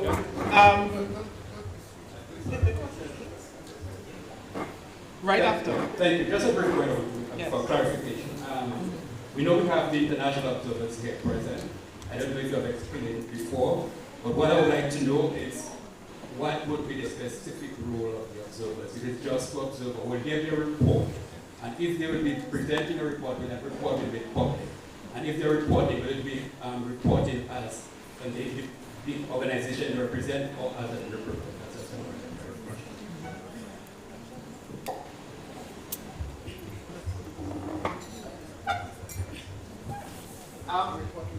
It is my understanding that the observers here will be preparing reports in relation to it. It has always been that the government has made reports from observers available, and the observers themselves make those reports available. So I would expect that any reports coming out of this observation will be made available either directly by the observers themselves or by the government or by both. Sorry? Right. And they would have received copies of the report as well, and I'm sure they are listening very carefully to all of the discussions and the contributions that are being made. Sorry, sir?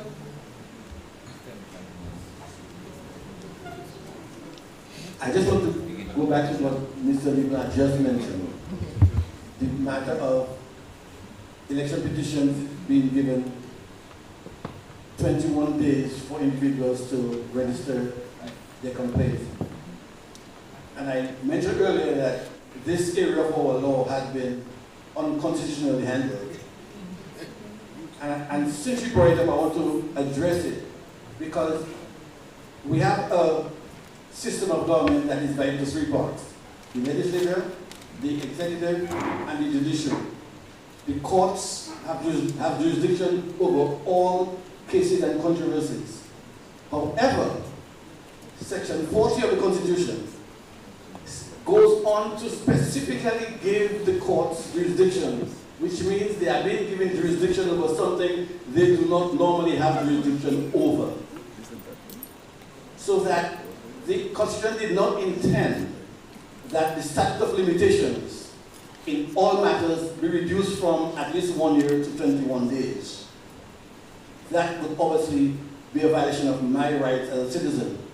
And the fact that we have treated election petitions as if they are matters of legal cases is somewhat embarrassing. Let me illustrate something to you. Section 40 says, because I want to go back to a case from 2005, Frampton v. whoever it is, in which the Court of Appeals wrongly concluded that when an election petition is brought in which the government, in which the Prime Minister is a party, that they must mention the election, they must bring in the Attorney General.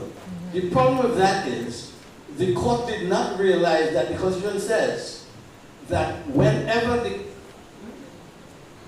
Attorney General is a party in an election petition, he cannot be under the control of any other party. which means the Attorney General cannot serve as anybody's lawyer in an election petition. Because Section 40 of the Constitution says two things which we are valid in our law, our Constitution. One, that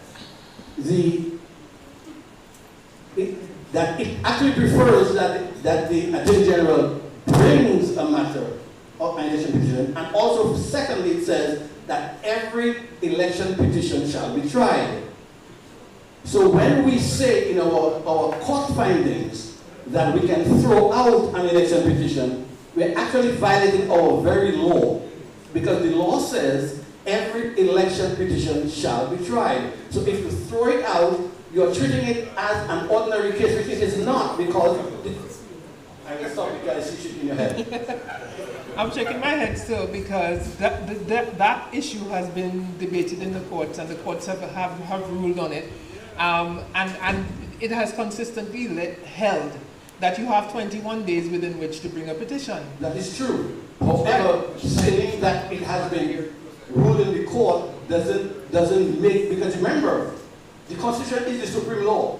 Yes, it is. And it says that you, by that statement, you can violate it if you want. There's nothing wrong. You can violate the Constitution, but it says that whatever you do, because there's one thing we're forgetting about constitutions. There's no constitution in the world that makes it a crime to violate it. I can't take you to court for violating the Constitution. I can take you to court for violating the law, but not for violating the Constitution. The reason for that is because if you violate the Constitution, you're in fact saying, I do not want to be guided by this Constitution, therefore I am not a member of the society. And if you are not a member of the society that governs the Constitution, then the courts have the jurisdiction over you. But it says that whatever you do in that circumstance is void.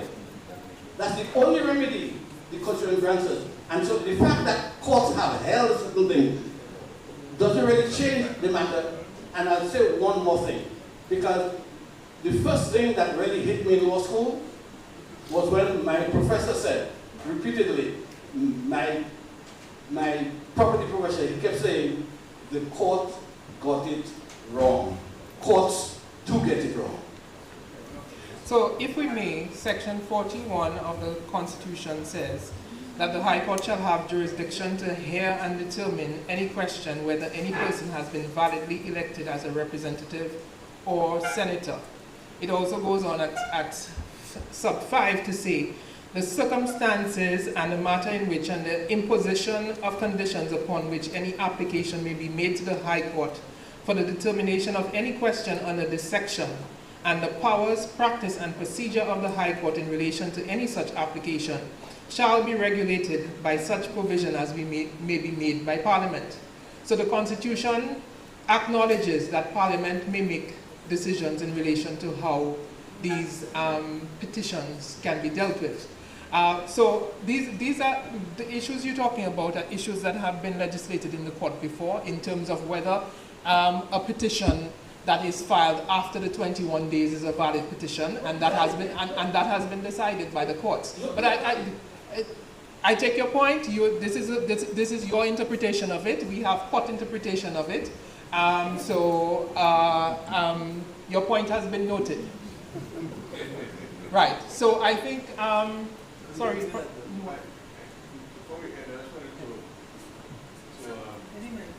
Can we have a mic, please? I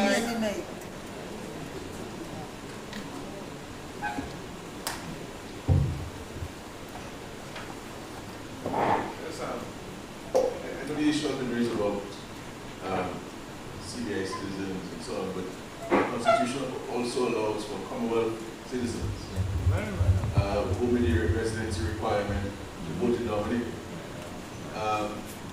Rwanda is in the Commonwealth. What if 50,000 Rwandans were to relocate to Dominican?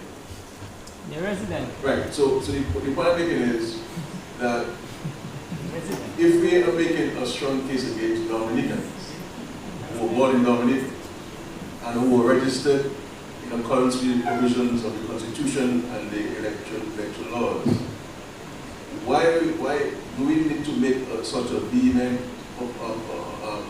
opposition towards the going through the process, if we do pass the law on confirmation, to get confirmed. And when they do, the question is, do we put any limitations on them? Example. Can I respond? One second. One of the recommendations of Sir Dennis Byron is for 90 or 50-day residency in Dominica over 5 years. This is about 10, 12 days every year. To me, isn't this 90, 50-day scenario more of a tourism promotion?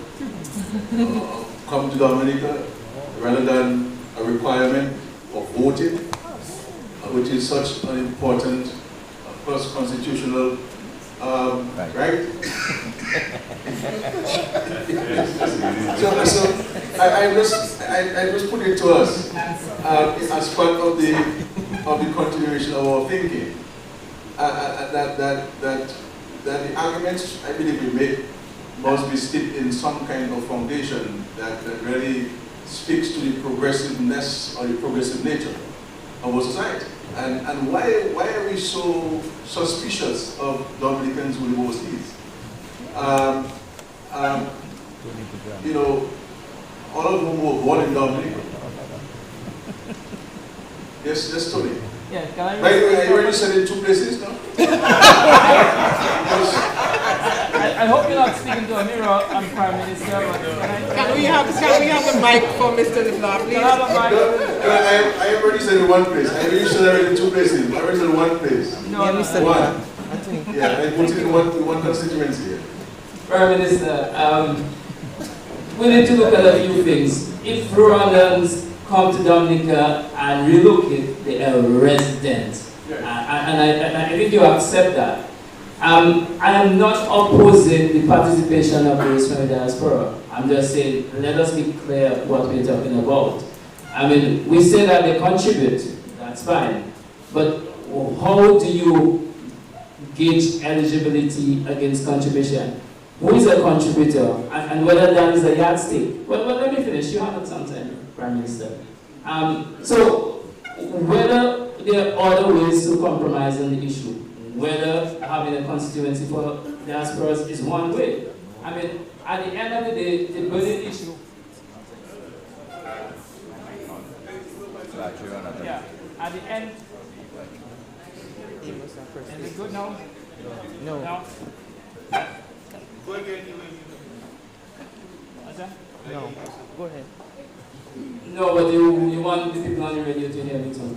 At the end of the day, Prime Minister, there is a burning issue about the impact of those from the diaspora who come just to vote.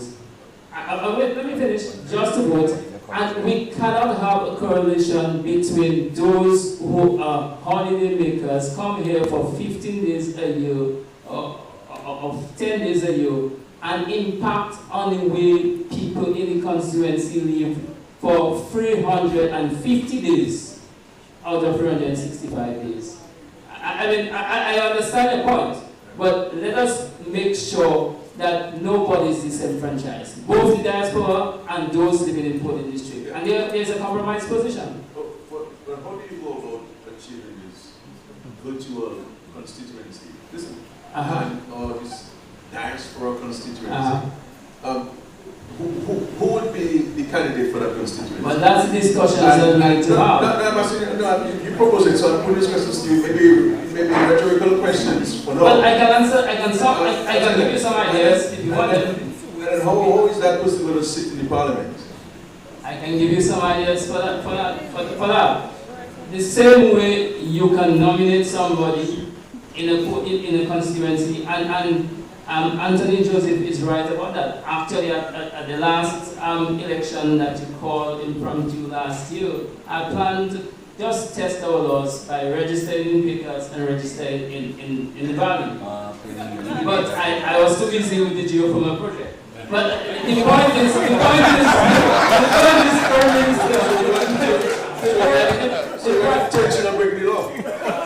no, I'm testing the law. Mr. Joseph is right about that. But the point is the same way you nominate somebody, it's the same way you can nominate somebody for a diaspora. And the point is, you do not, according to our law now, Dr. Vince Henderson could go up in Granby, but he was not necessarily resident in Granby. Why couldn't somebody from living in Dominica be representing diaspora or vice versa? Let's say a question. Don't you think from your side that we can achieve all of the matters we wish to achieve where electoral reform is concerned within the current frame of our constitution? Do we need to have constitutional amendments? Because what you're proposing in respect to this diaspora constituency will require an amendment to the constitution. Right. But Prime Minister, I think we have put that under the table for now, but we know very well we need to review the constitution. We haven't done that since we were independent. Yeah. But I'm saying, no, I don't think you asked me. Do you think that we can achieve our desired objectives of society and country in respect to electoral reform with the present frame of our constitution, provisions of our constitution? I will respond to that by saying I don't think. Let's stop. I tie this to the point which Mr. Baptist watched my eyes tell me that that time is of the essence. And if time is of the essence, then we also, if we talk about amendments to the Constitution, then are we not prolonging the whole process of achieving the objective in time? No, I don't agree that we'll be prolonging it. I mean, we should be able to set a roadmap for moving with our country, and we cannot put reviewing of the Constitution out of that roadmap. I mean, we can deal with the issues we can deal with now, and we can say those are issues that we need to deal with under the Constitution, and we come back to them. There's a strategy and there's a process. That's right, but why don't we deal with this? Don't you think it might be good to deal with it on a phase basis? So let us deal with the electoral reform within the framework of the Constitution. I see Professor Liquid is agreeing with me, and I appreciate that. And then the issue of constitutional reform can be another phase. I share your view, Prime Minister, that I do not believe the issues that have been coming out over the last 3 election cycles, we do not need an amendment to the Constitution to address them. That's a fact. But some persons have put up additional issues that will require an amendment to the Constitution. I would not, because of the burning need to have free and fair elections reasonably, then a procedure that would call for amendment to the Constitution, I would not advocate. In fact, many of the issues that we are now discussing for electoral reform, I believe can be dealt with under the existing legislation.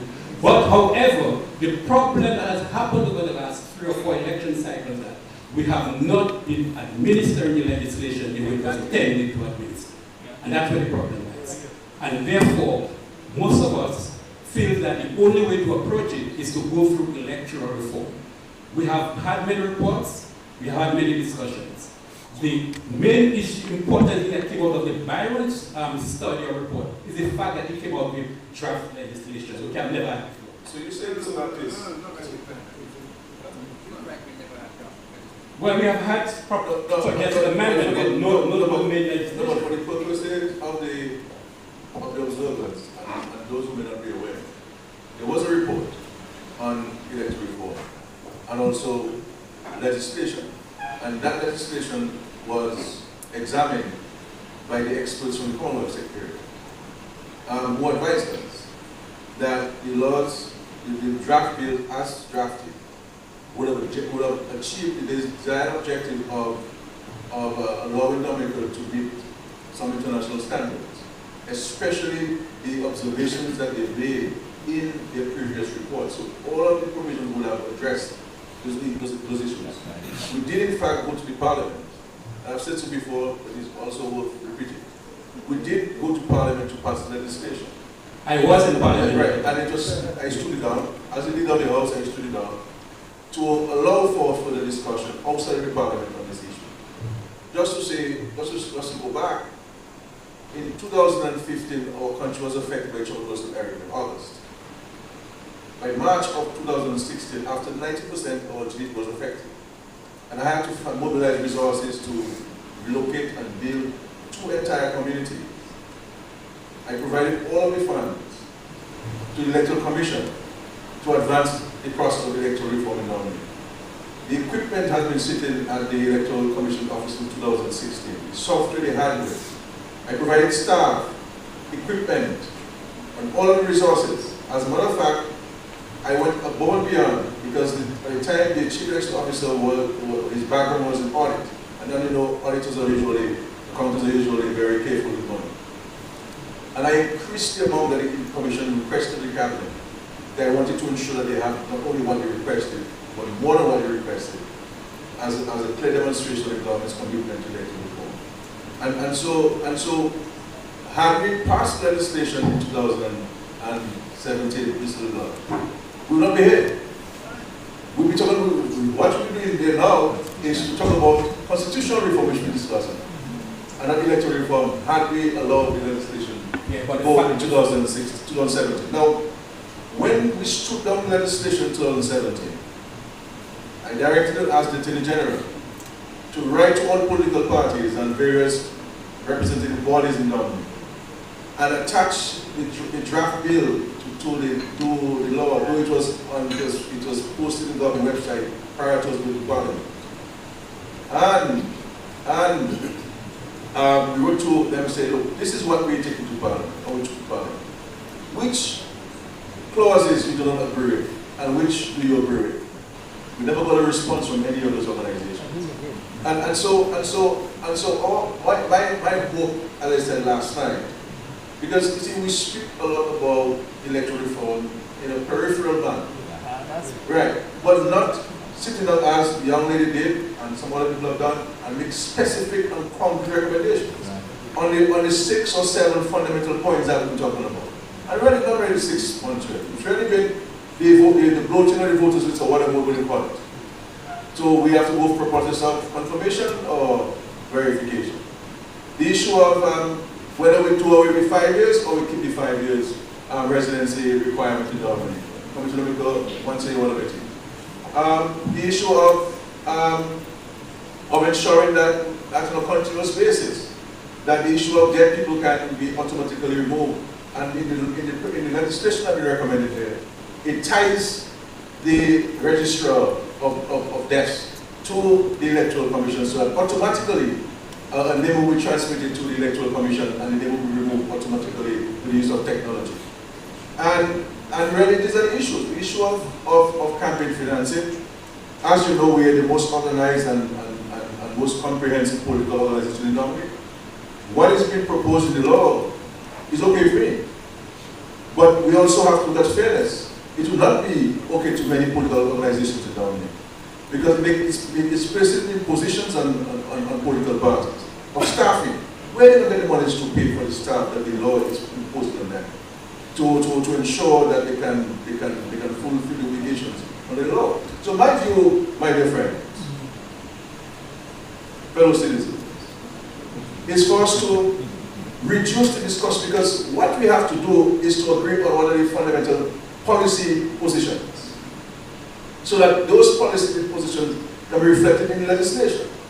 And so let us move away from these speeches that we've been giving for so many years, that allows for contentious engagement, because we make all sorts of statements that are imputing improper motives, that innuendos, falsehoods, and so on. Let us move away from this.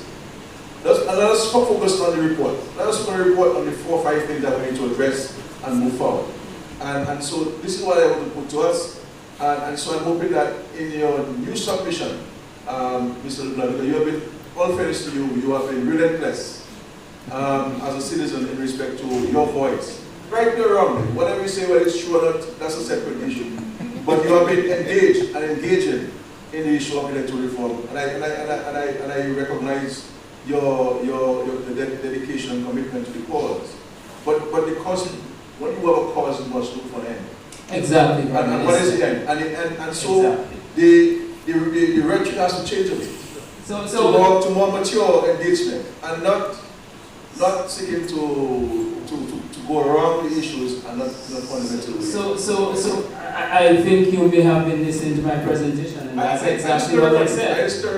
Yes, so that's exactly what I said, Prime Minister. And are you going to help put the machinery in place that we have and end by having a grouping of body of persons similar to what we did with the electoral reform group. I can consider that. I can consider that, but no, there's a difference between consider and committing. You know, but I'll tell you, I can commit to that. I'll tell you what.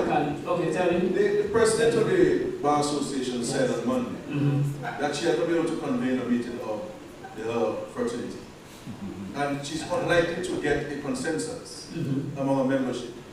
Now, if you put someone like that on a committee to review legislation and recommendations, who is she representing?